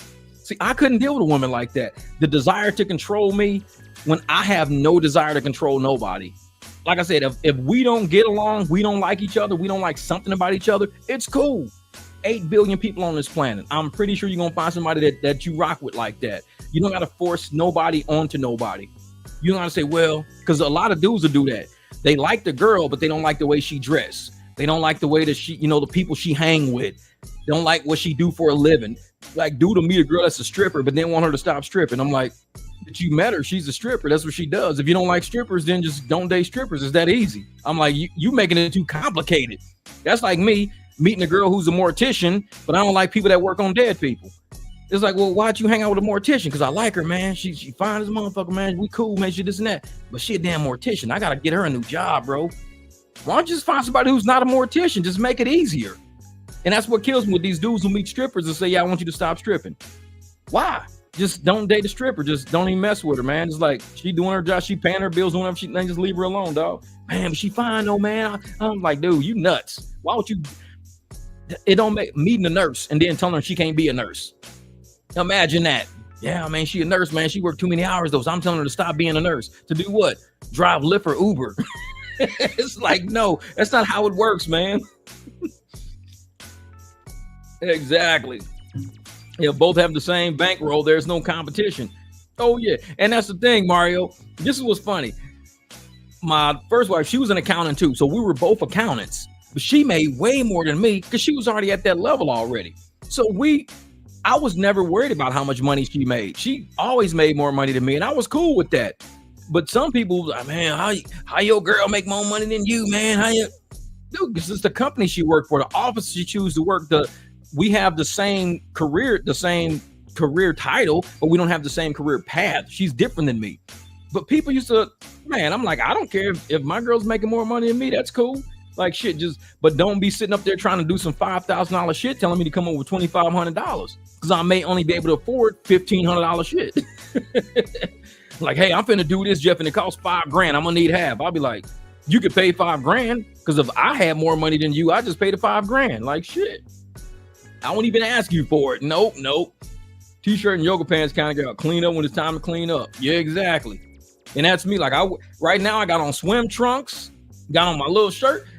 I got some barbecue right now, marinating. So as soon as I get off the live stream, I'm gonna go fire the grill up. So while it's barbecuing, I'm gonna swim because it's only like 7 o'clock and I don't gotta drop it another 2 days. Ain't nobody text me. So I'm gonna barbecue tonight. So after the live stream, like I said, the food is already marinating and everything. Let me make sure I ain't got. Oh shit.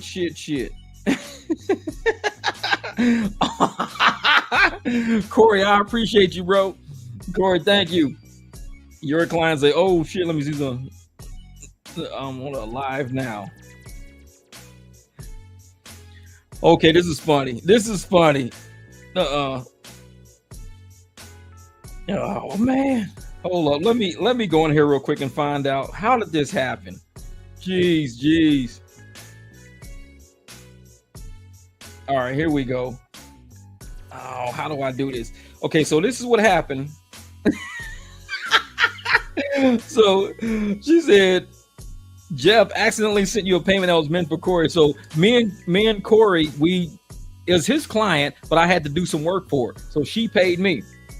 So now he just finished working for her and they were talking about something. So she sent a payment and it came to me. So she just texted, hey Jeff, I made a mistake and sent you a payment. Can you send it back? I'm like, I don't even know how to do refunds. Hold up. How do I do refunds? This is Venmo. You know what? Let me go in here real quick. Ooh. Okay, there we go. She sent me something. All right. Confirm payment. This shit is so funny. So she sent me a payment by mistake, an $80 payment. So I just sent it back to her. All right. Just send it back. All right, cool. It happens. And that's what happens when some of us drivers, we share clients back and forth. They start sending us money by mistake. So that's happened before. It's never happened inside of Venmo. I didn't know how to do it back. So I just sent her that money back. But yeah, so thank you, Tamara. Glad you guys had a fun time out there. Hopefully you get a chance to watch this live stream. If you do, you're going to be like, that was me. No, but I appreciate it. Like I said, she used me last week on the way out. And now she had Corey pick her up at the airport and get her back. She sent the payment to the wrong driver. And this is why it's so important to have private drivers. Now, had you did that with Uber or Lyft or you did something screwed with them, you wouldn't be able to get your money back. With me, you say, oh shit, Jeff, I made a mistake and sent you money. I'm like, oh, my bad. I'll just send it right back to you. I mean, it's still in the system. I didn't download it or nothing like that. No. Has there ever been any beef between you and other drivers? Oh yeah.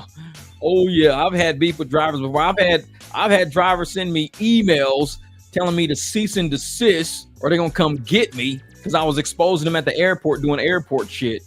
So they actually send me emails saying they're gonna get me if I come up to the airport or I do this, I do that. They're gonna get me. I need to quit doing this. I don't know who I'm fucking with. This was like almost 2 years ago.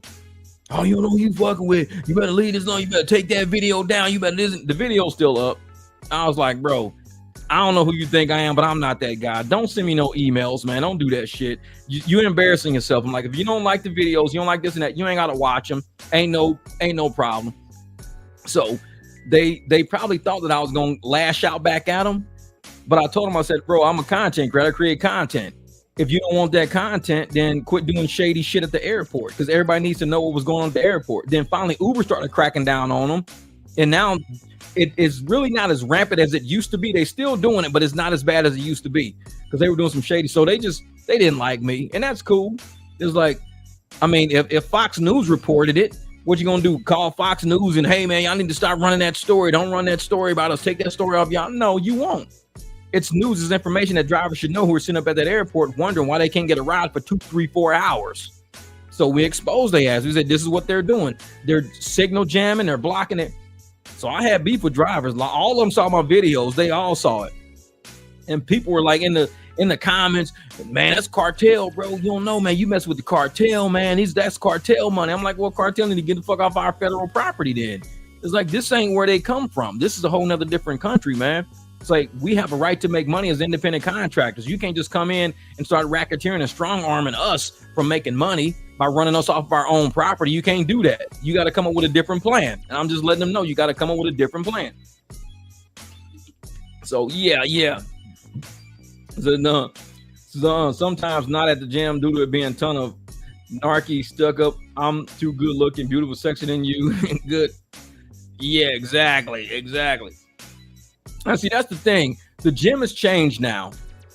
And I'm glad you said that, Keisha, because I will tell you right now, the gym has changed.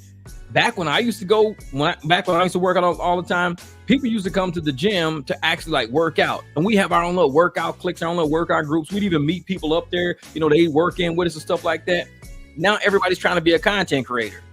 Every girl up in there is wearing something that's going straight up the crack of her ass. Then if you look and you see it, what you looking at me for? They just want to get reactions off of people so they can put it on social media so they can try to get like content from it. That's all they're doing it for. It's like nobody's even up there working out no more. It's like everybody wants gym content of confrontations now. So I canceled my membership like almost a year and a half ago. I canceled my membership because it's too. I'm like, all these people in here running cameras and running phones, and it says no recording during workouts anyways. But yet you see everybody doing it. And they're setting up cameras on the floor, aiming at this, aiming at that. They're making fun of it. I mean, it's like, it ain't even working out no more. It's like a shit show, just going to the gym. So I'm like, nah, I'm cool. I don't want no parts of that. I'm good. Because I know me.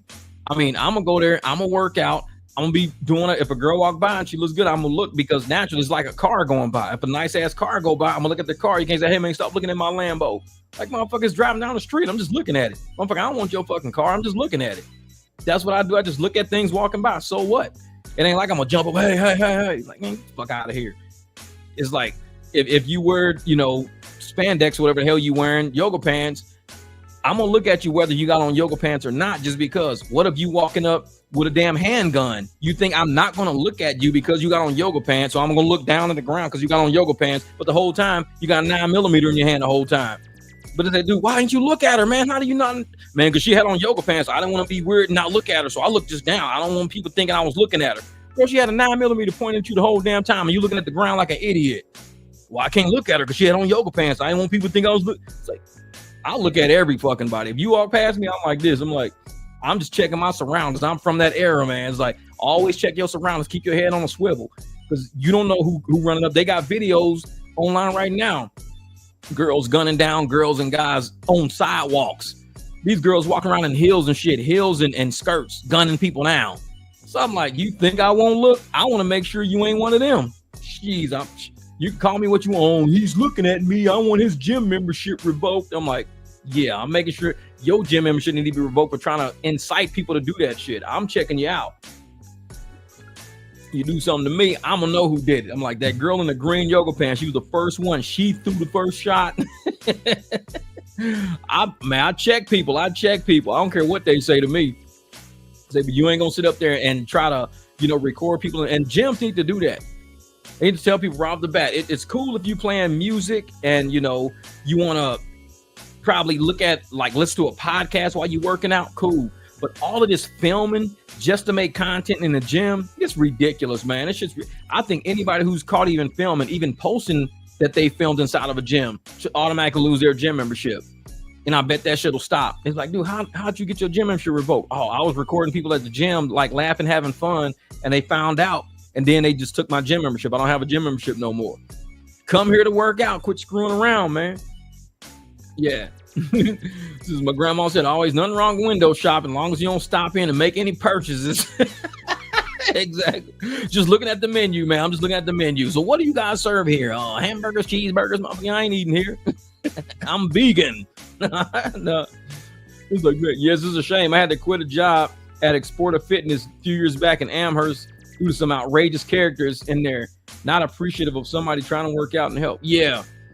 Oh, I'll be seeing the New York footage. The New York footage is crazy, man. It'd be like old dudes in there just like walking around just annoying people just for no reason.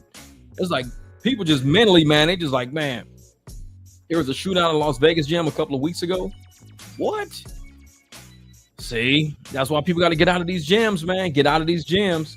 Get you a home fitness center. One of my neighbors got a huge home fitness center. He just bought it. They set it up in their whole dining room area of their house and everything. Looks pretty cool. He was like, dude, check out this fitness center thing I bought. I was like, damn, man, that's dope right there. That's dope. I need to do that too. I got a whole bedroom I could do that with. Just put my whole little fitness center in there. I'm just like, I don't feel like, I know me. I'll put a fitness center in there. Should be so dusty. I'll never go in there. But I swim a lot. That's my thing. I like to swim. So I'll be getting up. What is about 7 o'clock? We've been on this live stream about an hour and a half.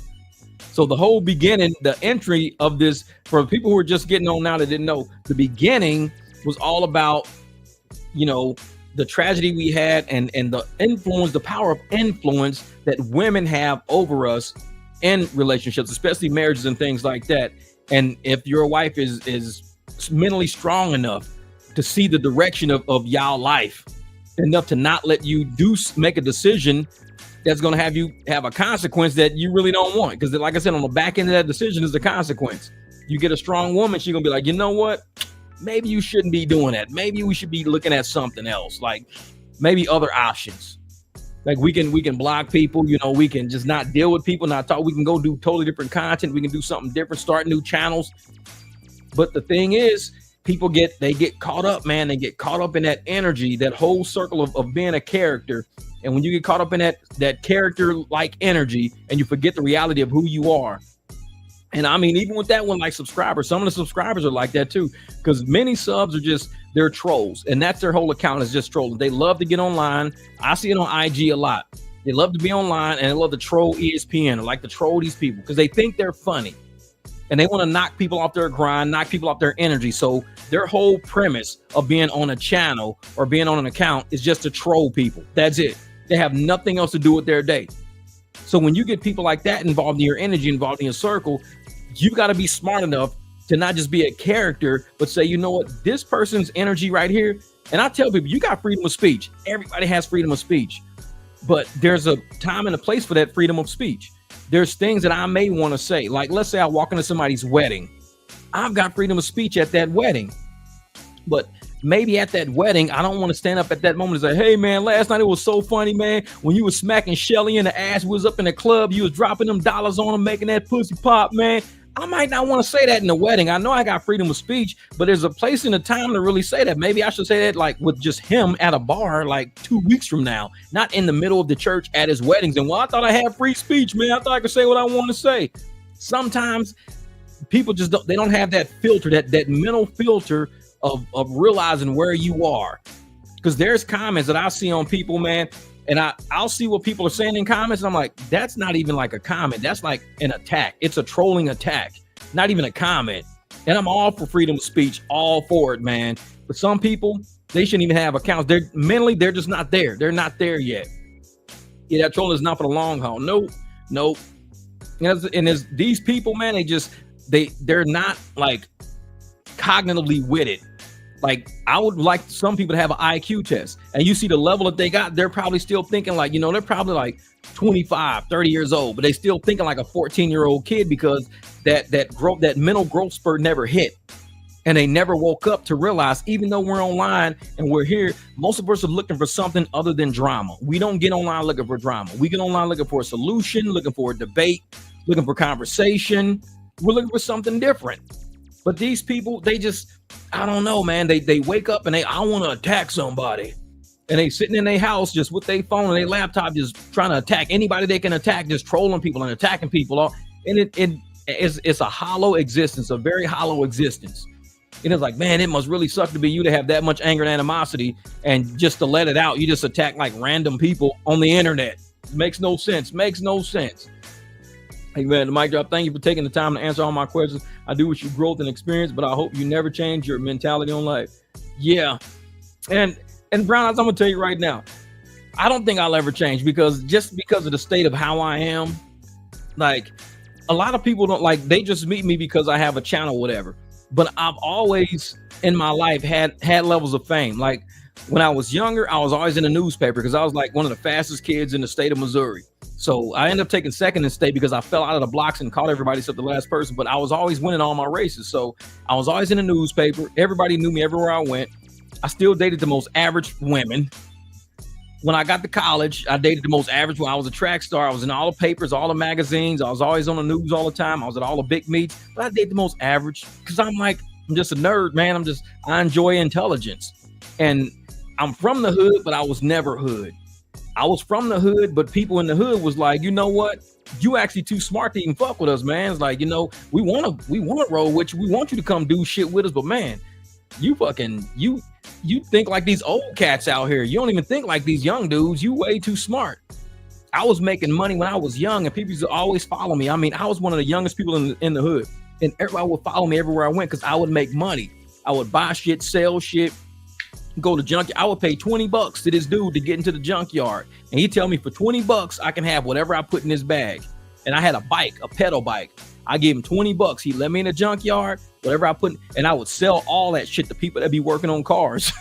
I have mirrors, like little Cadillac symbols and stuff like that. People want to put them on their belt, hang them on chains and everything. Man, I was always like that my whole life. So I was always like well known for something good. Like if I was around, something good was going down. If I was around, when I got in corporate America, I was always, the young executive, little up and coming like star on the Las Vegas Strip. And I was one of the youngest executives on the Strip.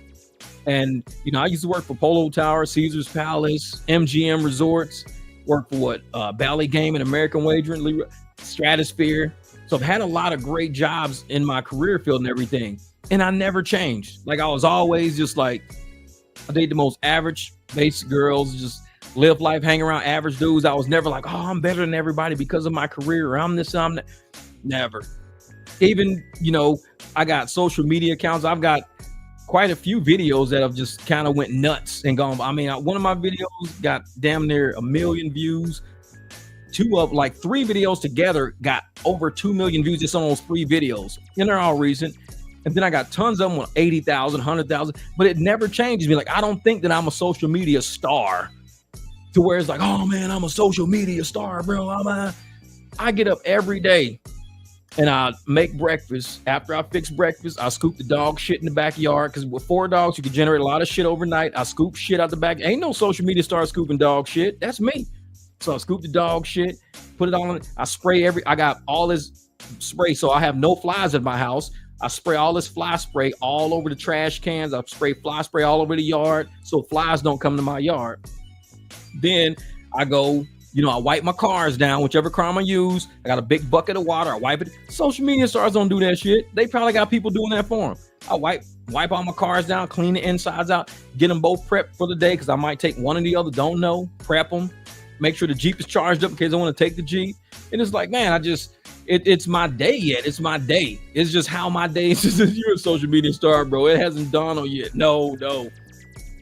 I don't think, like I said, everything I do is like I still dust mop my floors. When I finish dust mopping, my breakfast is going. I run a quick mop on everything because the dogs, they like to jump in the pool and with little wet paws, they touch everything. If they hit dirt and then come in the house and I got dirt paw prints everywhere. But it's just, I have a real life. I got like a real life. It's just like, I don't ever look at, I'm super important because I got likes and views. Super important people ain't scooping dog shit every day. That's just, and then I got to get the water hose. I got to hose off my shovel because I don't like shit sticking to my shovel. So I make sure my shovel's free and clear of everything.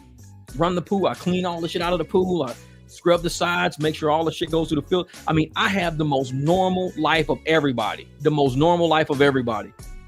And I don't think that I could ever change because even if, let's say, I got $1 million, $2-3 million, the only difference is I would probably have to sell my house because I became rich. So I would sell my house, but I would get another old house just like this, but just with more land because I would go to the Humane Society and probably get more dogs because there's dogs there that probably don't deserve to die in a cage. They probably want to live like their last few years out on property. So I'd probably go get some dogs, hire some people to come help me with the dogs. Because if I got more than 4, if I got like 20 dogs, I'm going to need some help. So I'd just get that and just, I don't know. Like if I became wealthy, I don't think I'd change. I think it will just allow me to do more things. That's it, just more things. Thank you, Keisha. I appreciate that. This is awesomely handy and handsome too. It takes a great man to do a great person's job, good person's job. Thank you. But I don't think I could ever change though, because I'm one of those people that just I see life as utility. Like, what can we do with the day? Utility. How can I use my day? And I don't do anything to destroy somebody else's day. I look around my property. I think about what I want to paint, what I want to fix, what do I want to change. I'm still looking at stone because I want to relay my my living room floor. So I yanked all the carpet up. I'm getting all the pieces up that I don't want as far as like the little chunks, because I'm gonna relay my whole floor. So I'm studying how to lay tile because I want to lay this real cool looking, just abstract tile over my whole living room floor. And I'll do that. I mean, I don't think I'll ever change. I'm one of those people. Just pretty soon you won't be able to go to the grocery store. People will recognize you all over. I hope not, because I got some pretty controversial topics on TikTok and stuff like that. People on TikTok do not like me. Well, a lot of people don't, but it's cool though. It's cool. A lot of people call me all kind of names in the books, and I leave it. I just laugh at that shit. I just leave it there and I laugh at it. And it's like, people say, why don't you delete it? It's like, no, because I have to show people like the type of topics I do on those channels. I let people just comment whatever they want to comment because they're controversial. They're designed to have controversy. They're left and right conversation. A lot of it is political, a lot of it is racial and stuff like that. It's not really solutions based. It's more opinions based than anything else. This channel is more like solutions based, but I got opinions based channels, and it's like I just let people say whatever they want to say, and I let people see exactly how, you know, and I speak just like this. This is how I talk. But I show people who are very inarticulate and people who are more angry than debate worthy. Now, I do have some debate people in there who they don't agree with me, and it's cool because we debate back and forth. But for the angry, inarticulate people, I have to show that side of life too. You have to show like how low IQ can really be, and how people who have internet access, how they really think and how they really are. I show the truth. And it's like, I don't hide the truth. I let the idiots comment, and I let the comments sit there. So people say, damn, that dude is really dumb. He's really mean. He's really negative. And I just leave it there. It's like, whatever, man. That's what it is, what it is. But I don't think I'll ever change. No. So I'm late, but if those have stopped the tragedy, following an attempted murder, knowing where the murder is headed to, not calling the police is just as evil as the gun man that created the kill. Oh, yeah. And that's the thing. There was a judge that dropped the verdict the other day. The Julio Fulio case is going on. They caught one girl and two guys were in court together. The girl was the actual getaway driver. Well, she wasn't the getaway driver. The girl in the Julio Fulio case, she actually was telling everybody where Julio Fulio was at all times. That's how the murderers knew where he was. She followed Julio Fulio all day because it was his birthday. So she followed him, reporting on his location all day long. The judge said, even though she didn't participate in the murder, the fact that she was giving up his location to the people who she knew were looking for him makes her complicit. So she's criminally charged in that too. So she's in prison right now. And the two dudes that were the gunmen are in prison. And all she did was just give location. She just dropped locations all day. And the judge made her culpable for the murder of Julio Fulio because of what she did. And that's why on one of mine, I said, you know, the people who were actually giving up the location of Finny, well, they could tell where he was by what was in the background. That's cool. I mean, the girl that was telling Julio Fulio where he was, she could have used the same example. She could have said, hey, well, they could have found out where Julio Fulio was by the fact that he was posting in front of these trees or in front of this hotel or in front of this place or in this parking lot. They could have found out where he was. That's cool. They could have. But you were actively giving up his location on different live streams. And so that's why I said, you know, in certain cases, the people who are giving up locations can be also held culpable if something ends up happening. That's all I'm saying. It happened. The Julio Fulio case is going right now. And that's why the girl in the case, why she's wearing orange that says inmate across the front, because she was the one dropping location the whole time. So, yeah, I like your friend's colors. Posted with the man standing in the background kind of reminds me of a silhouette of Michael Jackson. Yeah, actually, I would show like that whole picture. He's holding like an AK or something. He's got like an old school machine gun. And I try to cut that part out just because it's not that I mean, I'm a gun owner myself, but it's almost like if I put that in there, people start thinking like down a certain path. But I just like his pose, the way he's standing. But he is holding like a Tommy gun or something in his other hand. I like that. Yeah, so she didn't really think that through. Exactly. He goes, hey, Mr. Marcus, be ready. Oh yeah. And see, and that's the thing. She's one of those people that judge, she was one of those people that looked at, conspiracy. And that's why all of these people were booked. They were booked on conspiracy. Because she's one of those people that, say, a lot of people don't realize every day your phone be snitch on you, straight telling on you. Oh yeah. And the judge that booked that girl in the Julio Fulio case booked her on conspiracy. I talked about conspiracy and the legal aspects of what happened with Manny and Finny and all of them. I was talking about conspiracy. People don't understand how conspiracy can lock you into something, even though you may not directly conspire, like sit down at a table with somebody and draw out a plan. You may not conspire like that, but the actions you're doing leading up to the tragedy can be viewed as conspiracy. Now, it took them a while to get all these people on all these charges because they had to find out who was giving up his location.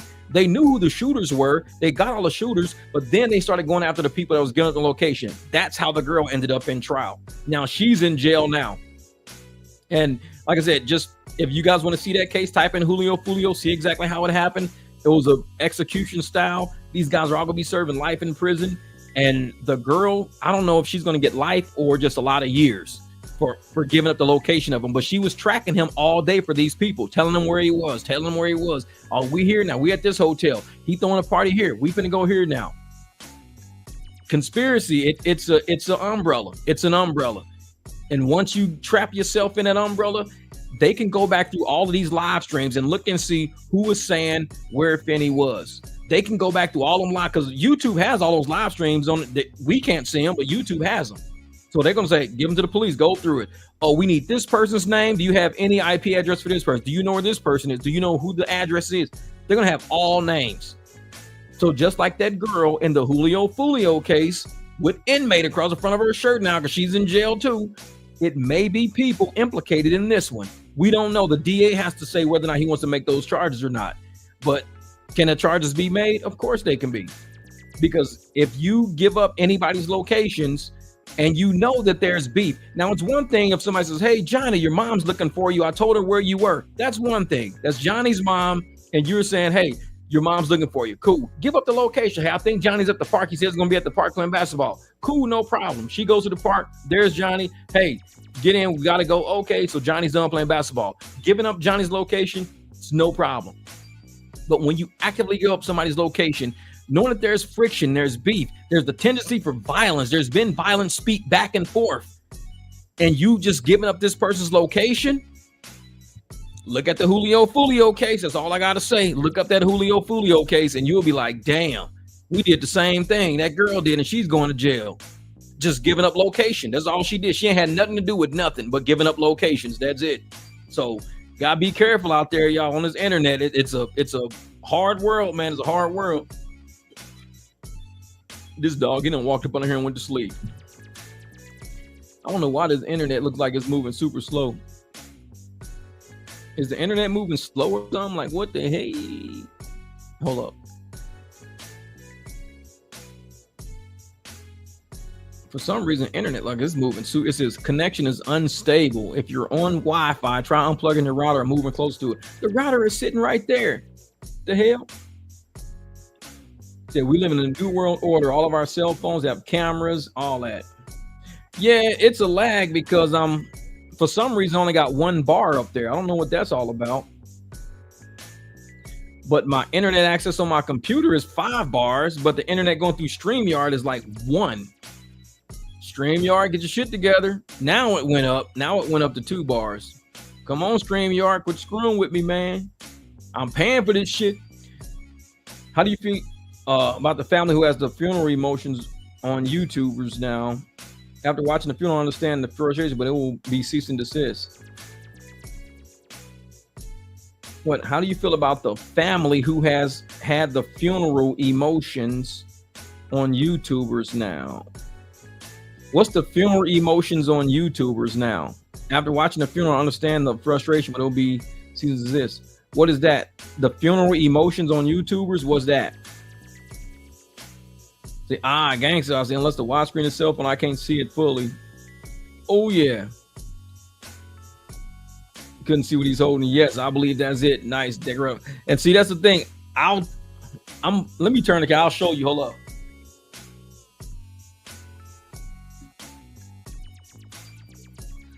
So now you can see like what he's actually holding now. So that's what the full picture looks like right there. I just don't like.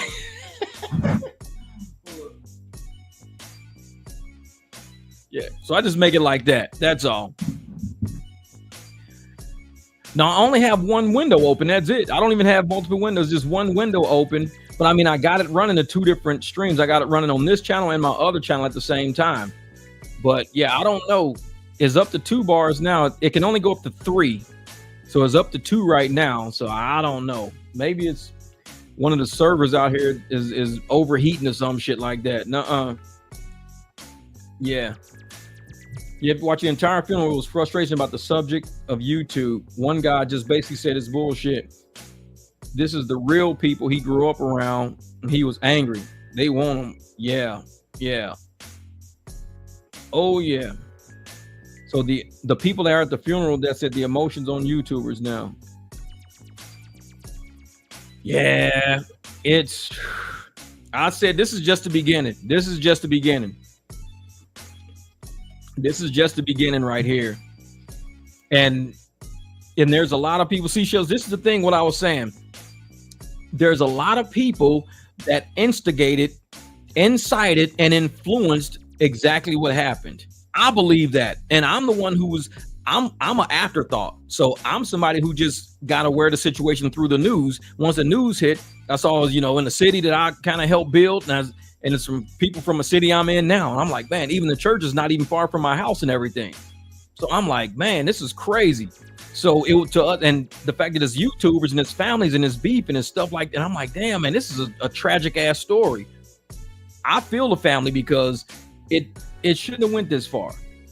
A lot of people got it to go this far, and nobody wants to take, civil liability for it. Nobody wants to take blame for it. People want to say, oh yeah. And they help instigate the fight, instigate the animosity, because to them, it was, venting. We were using the channel to vent. We were using a channel to vent. That's all. It's one thing to use a channel to vent. It's another thing to use a channel to actively go after somebody. And it's one thing to use a channel to portray violence. And I don't know, because both of those channels had a lot of problems. Both of them had a lot of problems.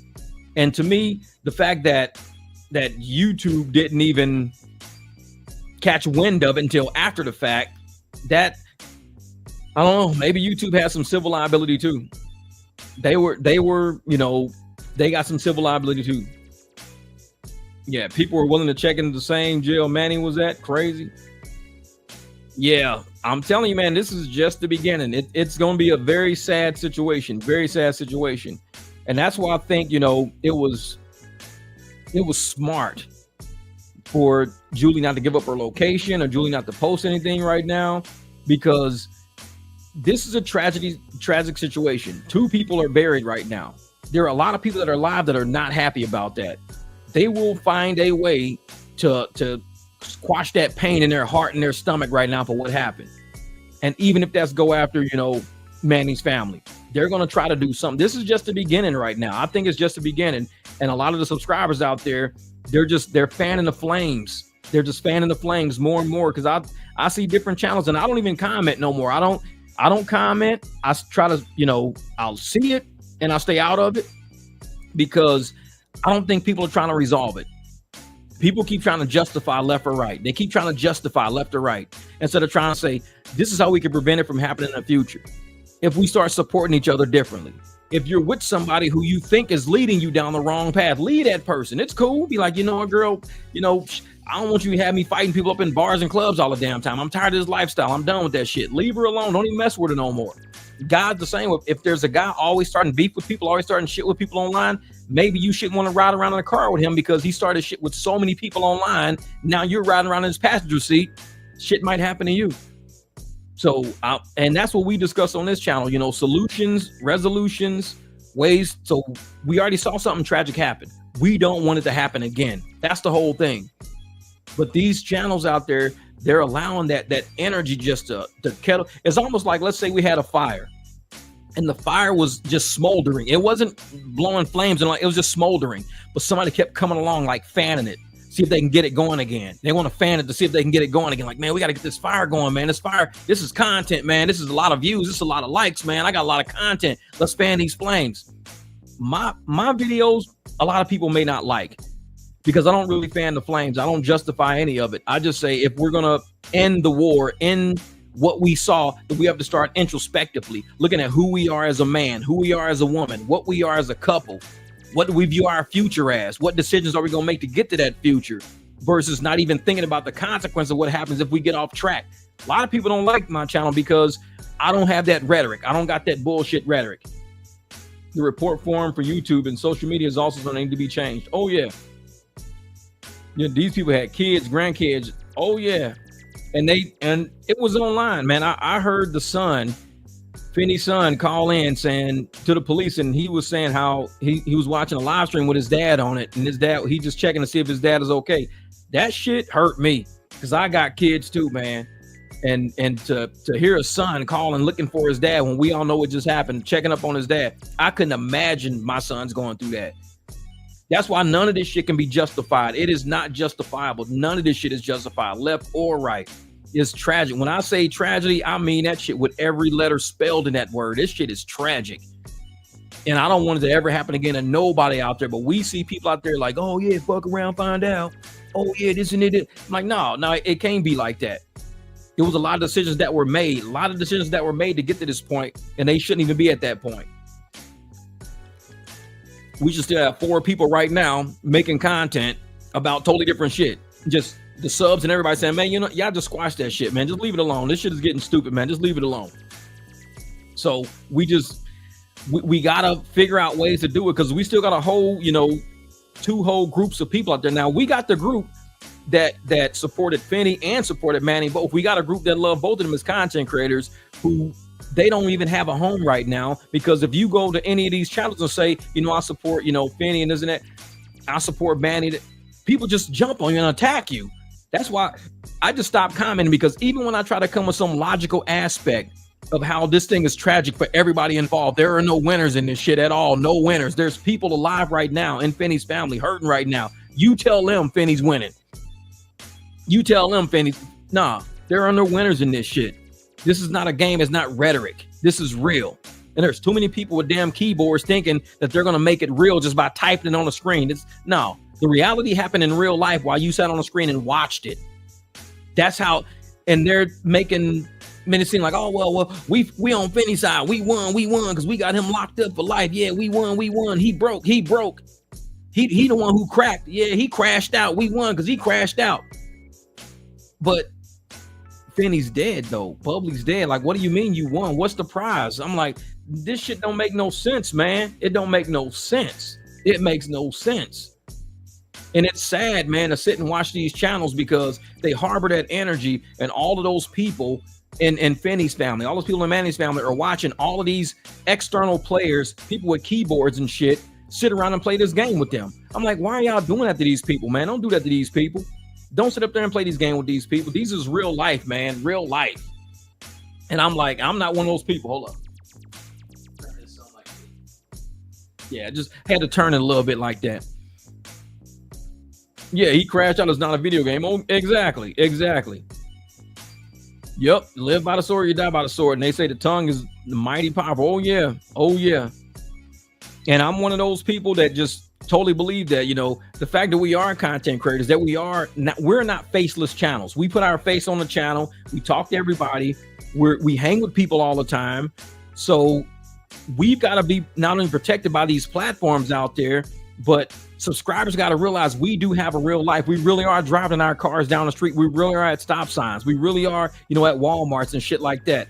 We really are we're not just on the screen and sitting here waiting until people log on. No, we're out the door. We're doing shit out there.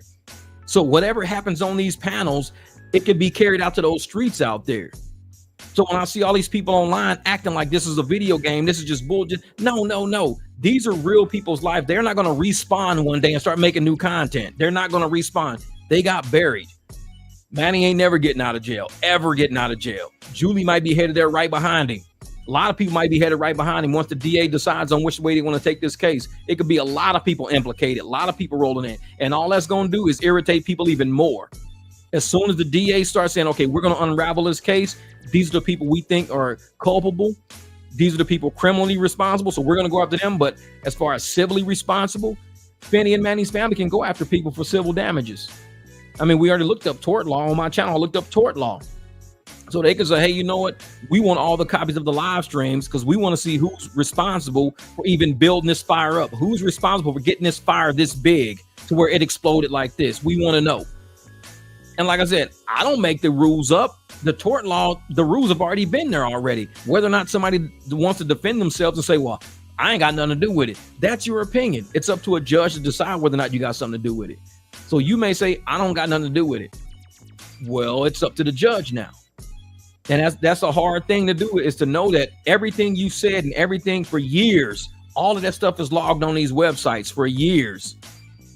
And to know that you've got a lot involved, a lot of typing in that. That's why I don't go on them other channels. Like I'll see comment, I'll watch a lot of content from many people. And I won't even type. I don't want my Mic Drop Barbecue tag on that shit at all. I don't even want my name on their channel. I'm just watching and I'm looking at the comments and I'm seeing all of the incendiary comments, all the fires being started, all the people fighting back and forth like it's still a war going on. How is it a war going on between Manny and Finny when Manny and Finny aren't even here no more? Because it wasn't about Manny and Finny. This is what they have to prove. It was about two sides, two entire groups using Manny and Finny as the pawns in the game, harbor anger and use them two to fight each other and use their channels to fight each other. And now look at what happened. The two people are gone, but the people are still fighting each other. So it's like, so it wasn't about Finny and Manny, because if it was about Finny and Manny, the fight would stop. It would end with the people who aren't fighting no more. Let's say we got Mike Tyson fighting Evander Holyfield. When the boxing match is over, the people ain't in the stands fighting no more. Everybody goes home. The fight is over. Evander Holyfield and Mike Tyson, they fight. And it's over when the fight is over. The bell rings, the fight is over. Everybody's gone now. People are at home eating, doing whatever they do. They're going out to party, club, this and that.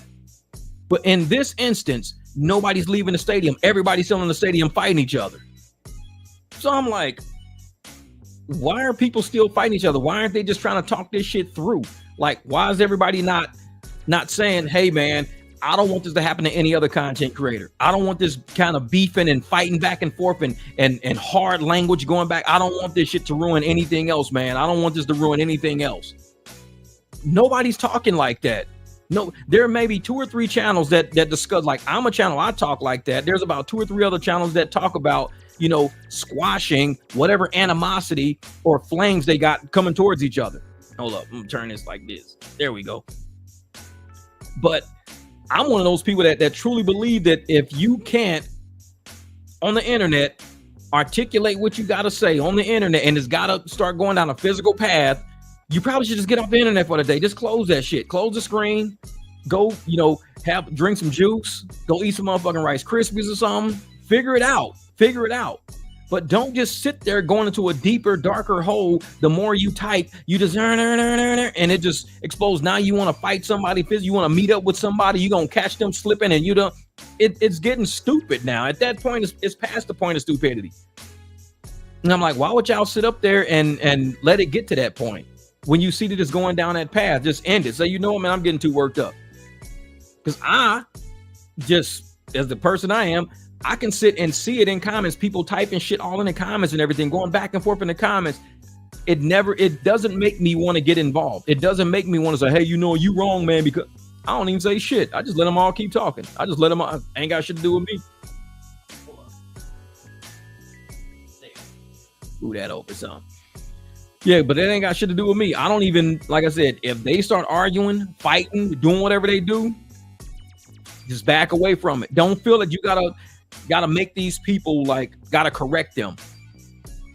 The level of anger and hate I see on some of these channels, there is no correction for it. There is no correcting it, because they're angry at the fact that it got to the point to where it got, and they still didn't get anything out of it. That's what I think everybody's angry about. You got all the way to the point where it got to where one person is serving a life prison sentence, 2 people are dead, and you still didn't get anything out of it. Like, what did you expect to get out of it? Did you expect YouTube to send you a plaque saying you won? A plaque saying Finny's winning? What did you expect from YouTube? Did you expect something different? And they log on every single day doing the same thing over and over again, fighting all day, every day, arguing, fighting. And I'm sitting there thinking, like I said, if I dated a woman and she was involved in the everyday constant battle and chatter back and forth, I would sit her down. I'll say, babe, listen, I know, you like to watch Manny, you like Julie, you like to watch Finny, you love bubbly and stuff like that. I get it. Say, but where is this getting you? Like, what do you want out of this? What do you want out of this? Tell me what you want out of this. Every day you online arguing and fighting with these people for hours online, calling them out of their names, calling them this and that and saying this and that, making threats to them. What do you want out of this? If she couldn't answer that, I'd be like, you know what? You need therapy. You need therapy, because this ain't a TV show. This is real life. It's like you watch a TV show and your favorite actors might die. I mean, they just going to be in another show somewhere. Your favorite actors die on a TV show. You just turn on oh shit, they in this show now. Damn, okay, so I can still see them. So you're happy now. You're sad that they died in this show. Oh, I can't believe they killed him, man. Fucking Iron Man's dead. I can't believe Iron Man's gone, man. Damn. But then you turn on Iron Man Origins and damn, Iron Man's back. You're like, shit, I'm happy again. I'm gonna watch Iron. That's a movie. That's a movie. People die and come back in movies. In real life, people die, they not coming back. So if they dead and you still ain't satisfied, you still online every day fighting and arguing, isn't that, what do you want out of this? What are you looking for? Because it's something that you're not getting. You're tricked out of their spot on both ends. Yeah. You got somebody in prison for the rest of their life and it's still not enough. What are you here for? What are you still arguing about with these people every day? Fighting with people every day, just fighting with people every day. And that's why I just stopped. I don't even comment on those channels no more. And I would comment back when it was all first originating, but I was commenting for clarity. I was commenting to get more out of the story, commenting to see who knew what exactly. And more things started coming out, especially like the D Weird situation. More things started coming down the pipe. But it's to the point where we're now saying the same shit over and over again. People are saying the same things over and over again. Like, there's no new information because Manny hasn't been in court. New people haven't been charged. No new evidence has been presented. People are just fighting because the story exists. They're fighting just because they see somebody with a video that's got Manny on it, got Finny on it, and on the thumbnail, and they go, ooh, Manny and Finny on the thumbnail.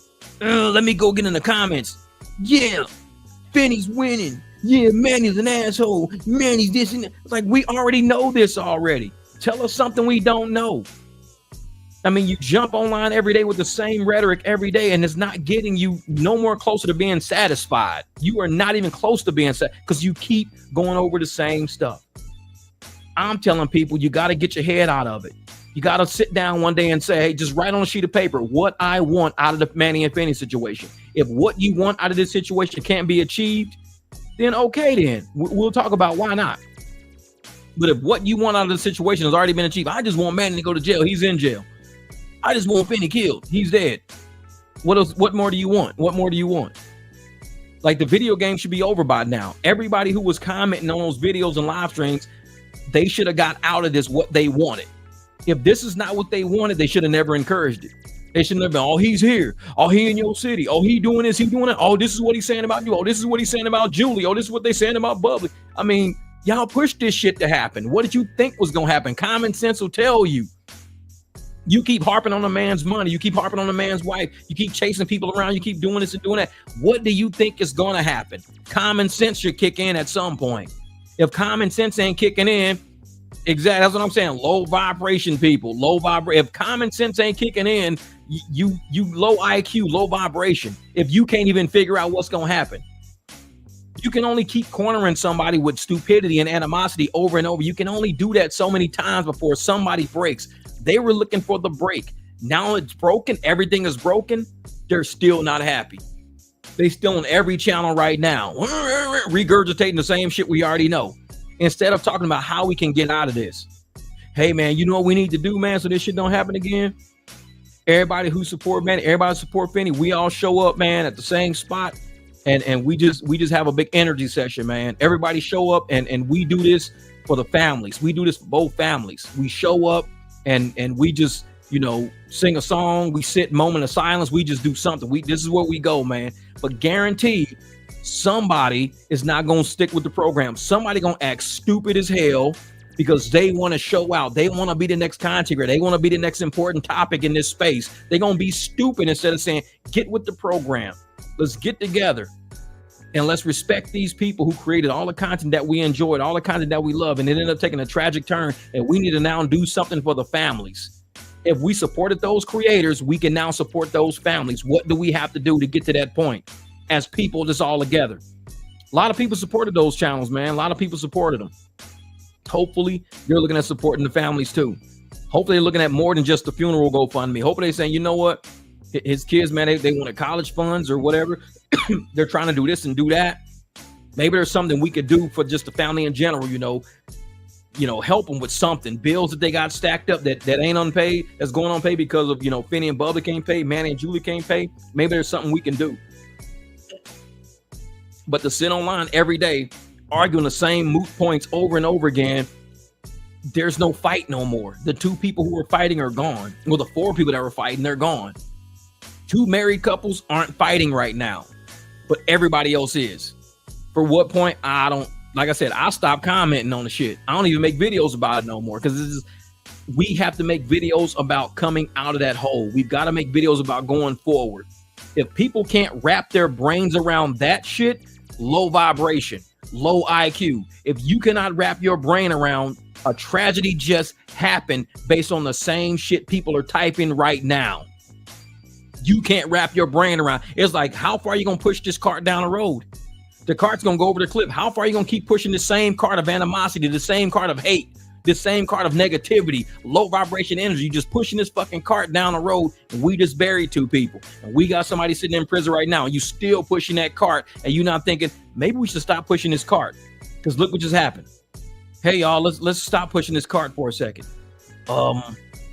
Maybe it's a bad thing. Maybe it's a bad. This is what we do. Nobody owns Fremont Street. Okay, nobody owns Fremont. Everybody can Okay, cool. Everybody can shoot content.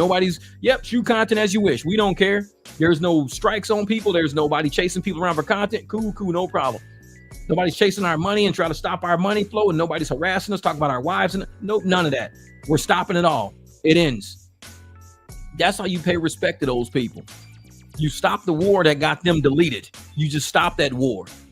Because to keep pushing it means who's more right than not. I mean, how more right or wrong can you be than, you know, prison for life and in the ground? You buried 6 feet in the ground. It's not even about right or, you can't be no more right or wrong. It's over. The shit's all over now. You've got to find something new. And for the creators out there that's out there just pushing that content, for the creators out there that's doing this, just going to the gym. All right, go out there and enjoy that gym. Go get it. I got to go barbecue and eat. I got to go barbecue and swim myself. Yeah, but we're at the point where people, especially these content creators out there, you guys got to start turning the corner on content. Start turning the corner on it. We know what happened. We don't have to keep regurgitating it. We don't even keep talking about the night it happened, who got peppers. We don't have to talk about none of that shit. We've got to start talking about turning the curve. How can we get all of these people that were heavily, mentally, psychologically invested into these two channels to turn that corner? How can we get them to do that? Because if we don't get them to turn that corner, we're going to end up right back at the same spot we are now. Oh, yeah, I caught this content creator tripping, man. I got tired of him running his mouth about it. Oh, I got this subscriber tripping. Caught this subscriber tripping. I ran into this person. Oh, I got this person. And everybody's going to be sitting around waiting to be the next topic, waiting to be the next big story of a fight that happened because of, you know, Manny and Finny. Yeah, we fought. We had a fight. We scrapped it out because I was tired of him saying this online. So it's like, okay, now you want to be the next big story about it? Is that the direction we're rolling to? Yeah. So it was still an isolation, reclusive type, still want fame and popularity, first in a positive light, then just turned so negative. Yeah. And that's the point right there where I say you got to have, you know, support. You got to have your woman. You got to have your man. You got to have somebody to can turn that ship, be like, hey, I think we're going on the wrong way. We're gonna move this energy. Like I said, if I had a woman who was sitting every day posting, now it's one thing to post about, talking about working through problems, getting through problems, helping people through a tragic situation. Every tragic situation has counseling and therapy. People sit and they talk it out. Whether you go through a school shooting, whether you go through a theater shooting, whether you go through a war, you have counseling. People talk it out.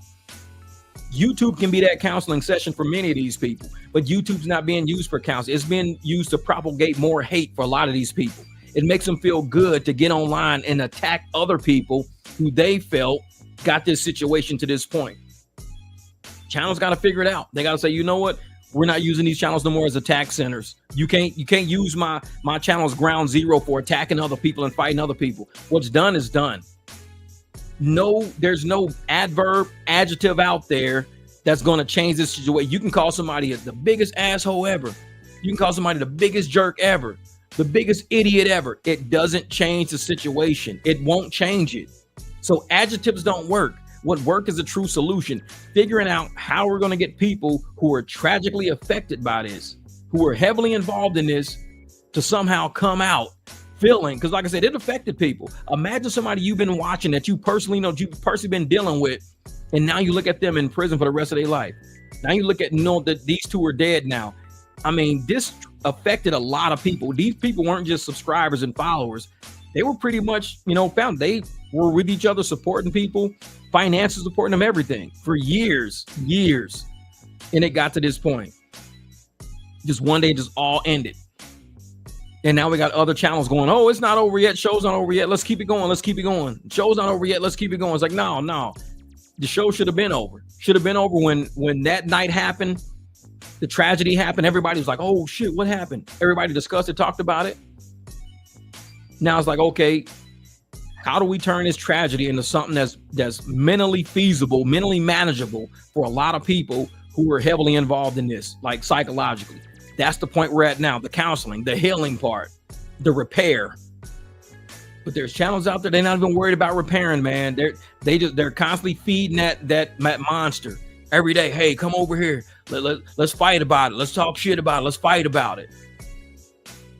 The war is over, dude. Like you said, Keisha, nobody won. The war is over. It's a war that nobody even won. The war should be over, especially if the people who it's between ain't even there to fight no more. You don't have two generals fighting no more. So therefore, you got troops with nobody leading them. And you got these new channels stepping up saying, I want to be the new troop. I'll lead you guys in the battle. You guys don't like Finny? Come over here. You guys don't like Manny? Come over here. Let's fight it out. It's like, no, that's how we got to this point. No, never going to see any of this biking out of Manny. Yeah. All I ever heard him say was, this is the haters, and he wouldn't even name them. I had to find out about Finny through YouTube algorithm. Yeah, and that's the thing. And Levi, a lot of us have people who we call haters on our channels. A lot of us have people that we call haters because they basically troll us. A lot of people troll us. I block people just because I know what they're up to. A lot of these people, what they want to do is they want to come to our channels, see the people subscribing on our channels, and they want to become important.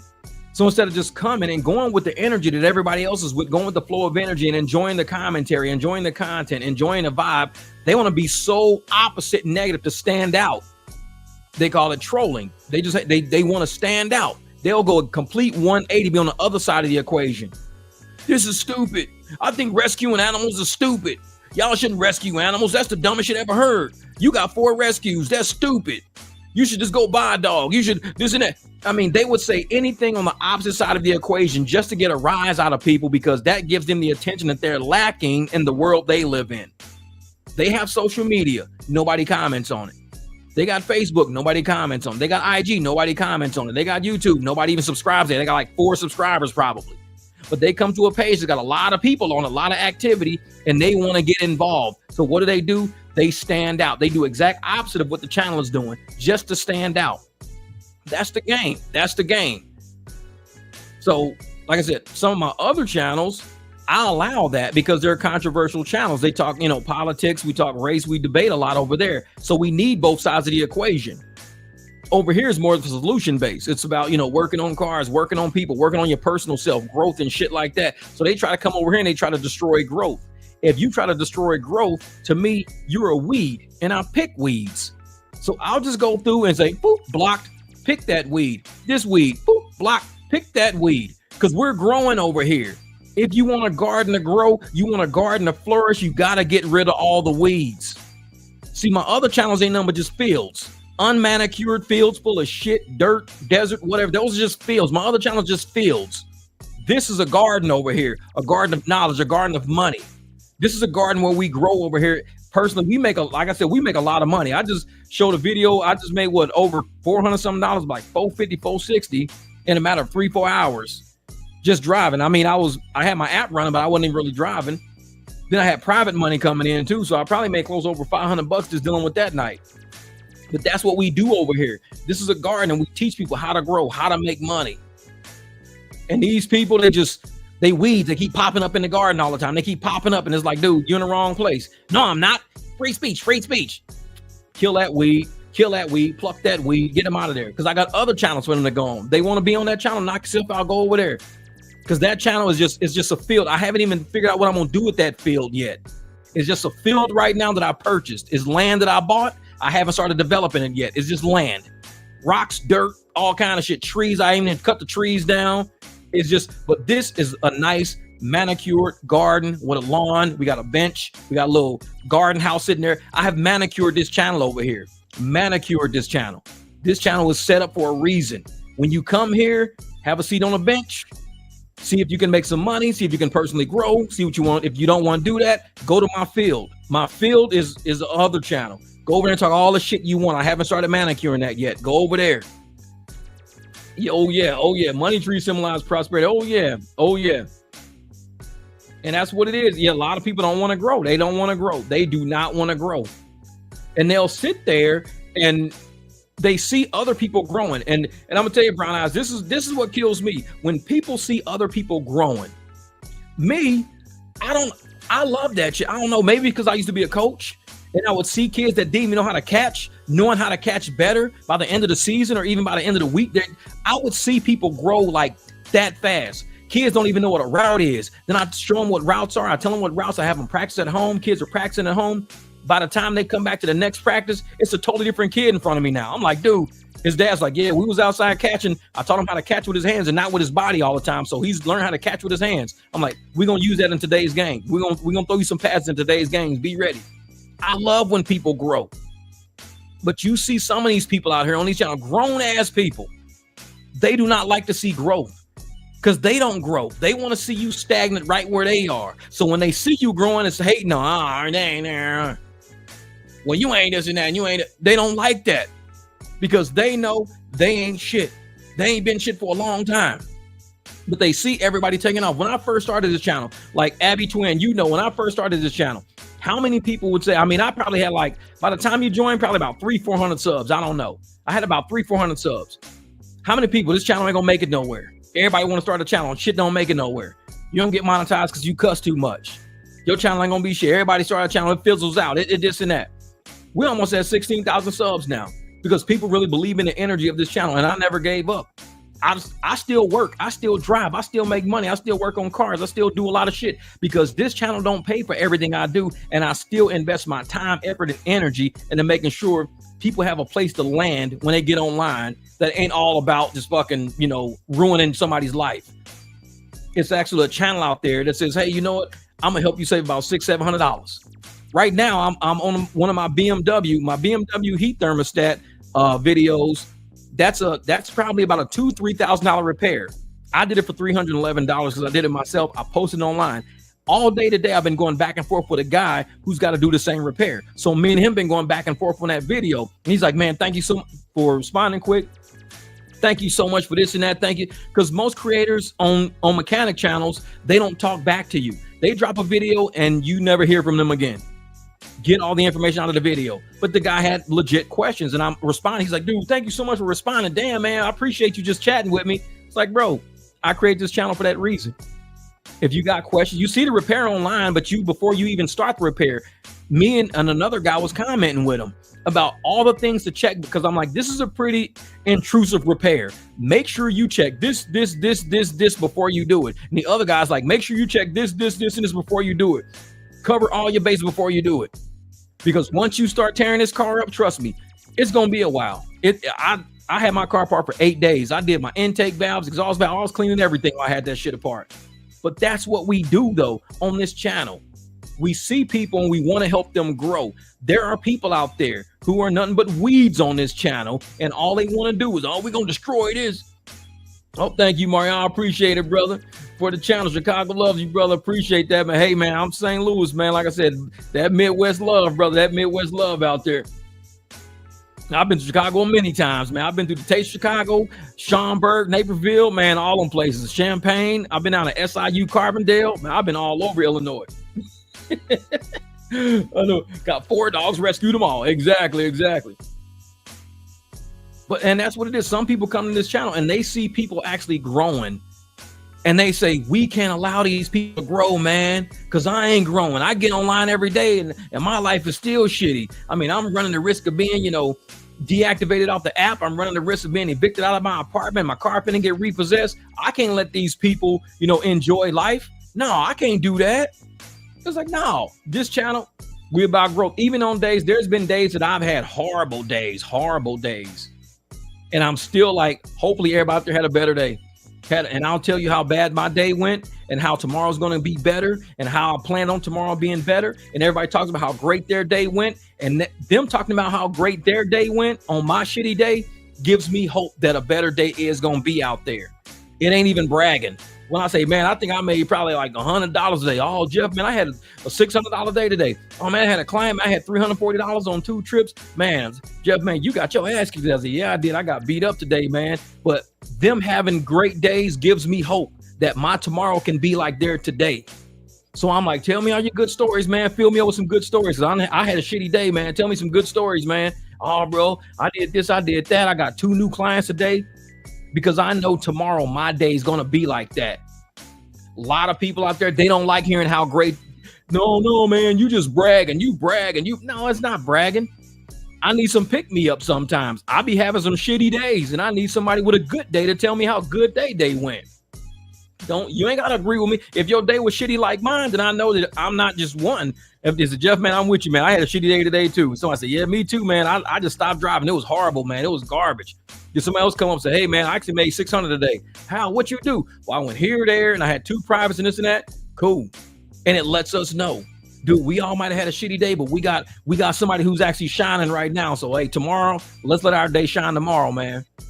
A lot of channels, they don't like that. They want that doom and gloom. Like Geraldine said, that misery loves company. They want that doom and that gloom, and they want to attract all that negative energy because negativity sells quicker than positive energy.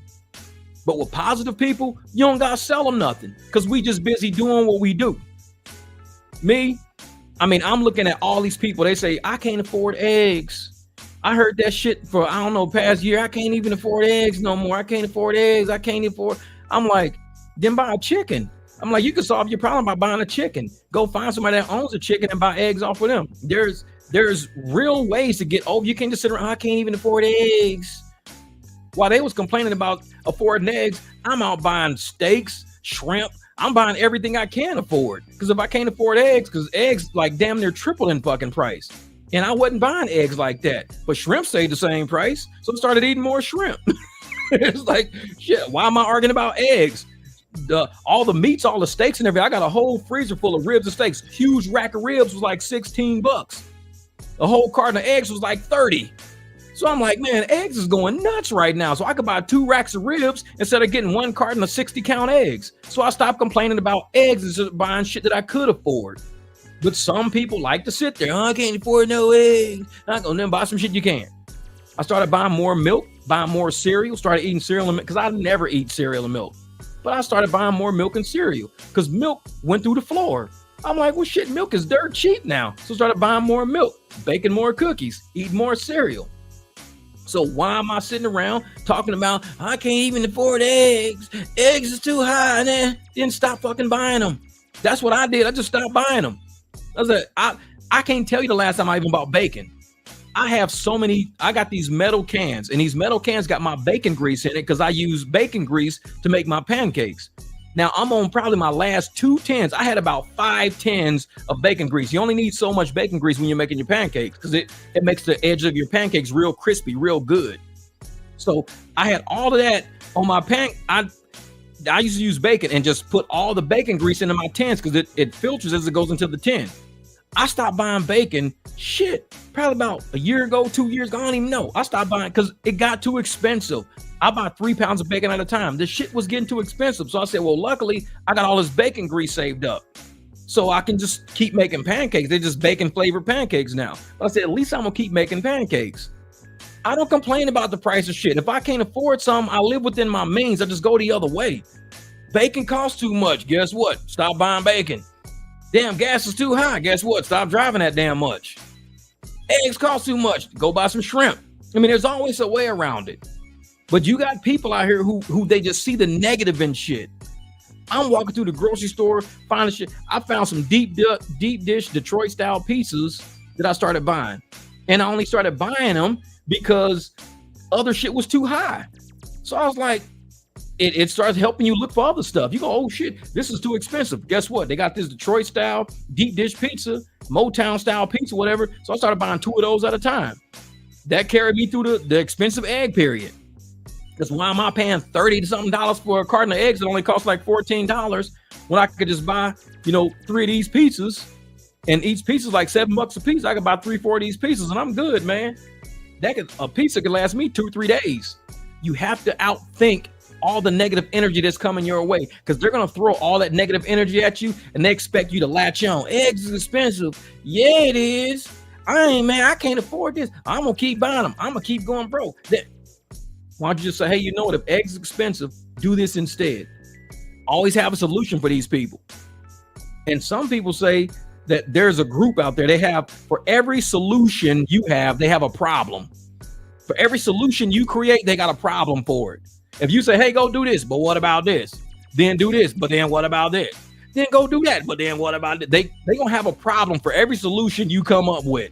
They're gonna always have a new problem. Those people are forever gonna be on the bottom. For solution-based people, and they go, well, I'm gonna try that. I'm gonna see what happens. I'll try that and see what exactly happens. When I used to think, back when I was younger, I used to think tires cost too much. And people to this day know me.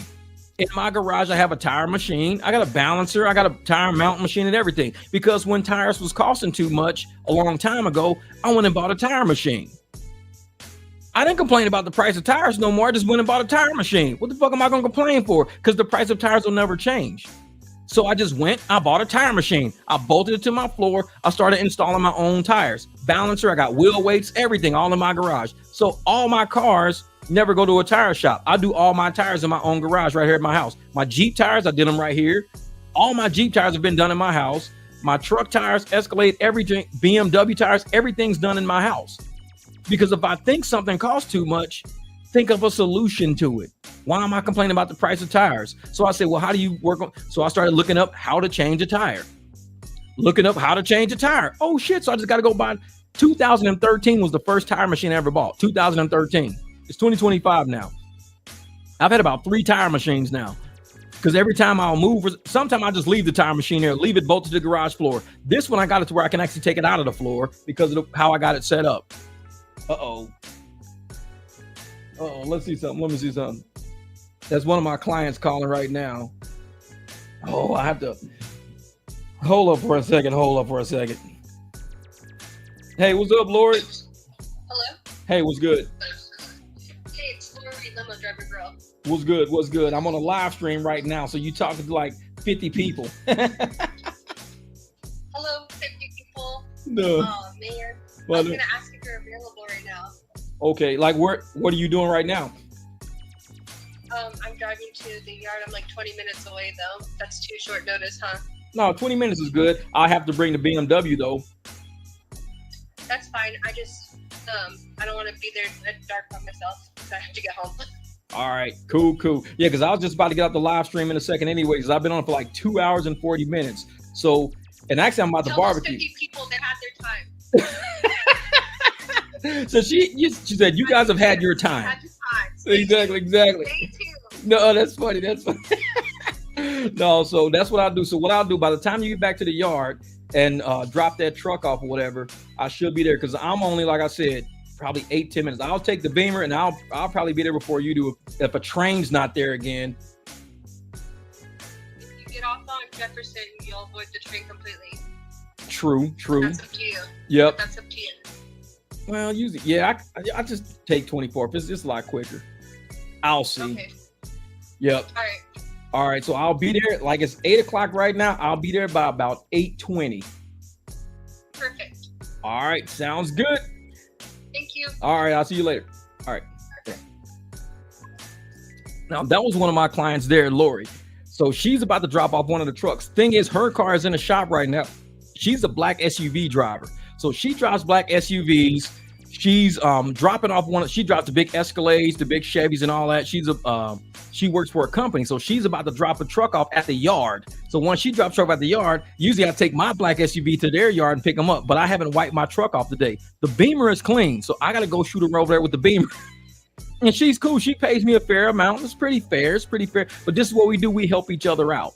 So she pays me less than what she paid the app, but it's fair for what it's for. So I'm like, it's all good. So I got to get out there, go pick up this driver after she drops her truck off and get her home. I'll come back, jump in the shower, jump in the pool, get my barbecue going. I may do a quick vertical live stream with the phone while I'm outside at the pool. I'll see if I can do that because I'll be outside anyways. But I appreciate you guys for rocking with me for this whole live stream. Thank you guys for the super chats. Hey, I got to go pick up this driver real quick, my client, and we'll try to get out there. Like I said, I'll try to get out and do a live stream from the pool later. Let me see if I can, because I mean, we had a really good chat today, but I'm gonna let you guys see how I grill and what these crazy dogs do when we're in the backyard. All right, Ms. Brown, as you guys be easy out there. Thank you. And I'm gonna try to do a live stream again, maybe tomorrow, because I got 2 days before my next major client. But this is why I keep my schedule open, because people call me all the time like this. I don't have a client for the next 2 days, so I can actually go take somebody. All right, man. Appreciate you guys. Hey, Mario, thank you so much for the super chat, brother. Appreciate you, my man. All right, Abby, you guys get it in out there. You know what? I'm going to chat with you guys. Give me about an hour. I'll shoot back through. All right. Peace. I appreciate you guys so much. Thank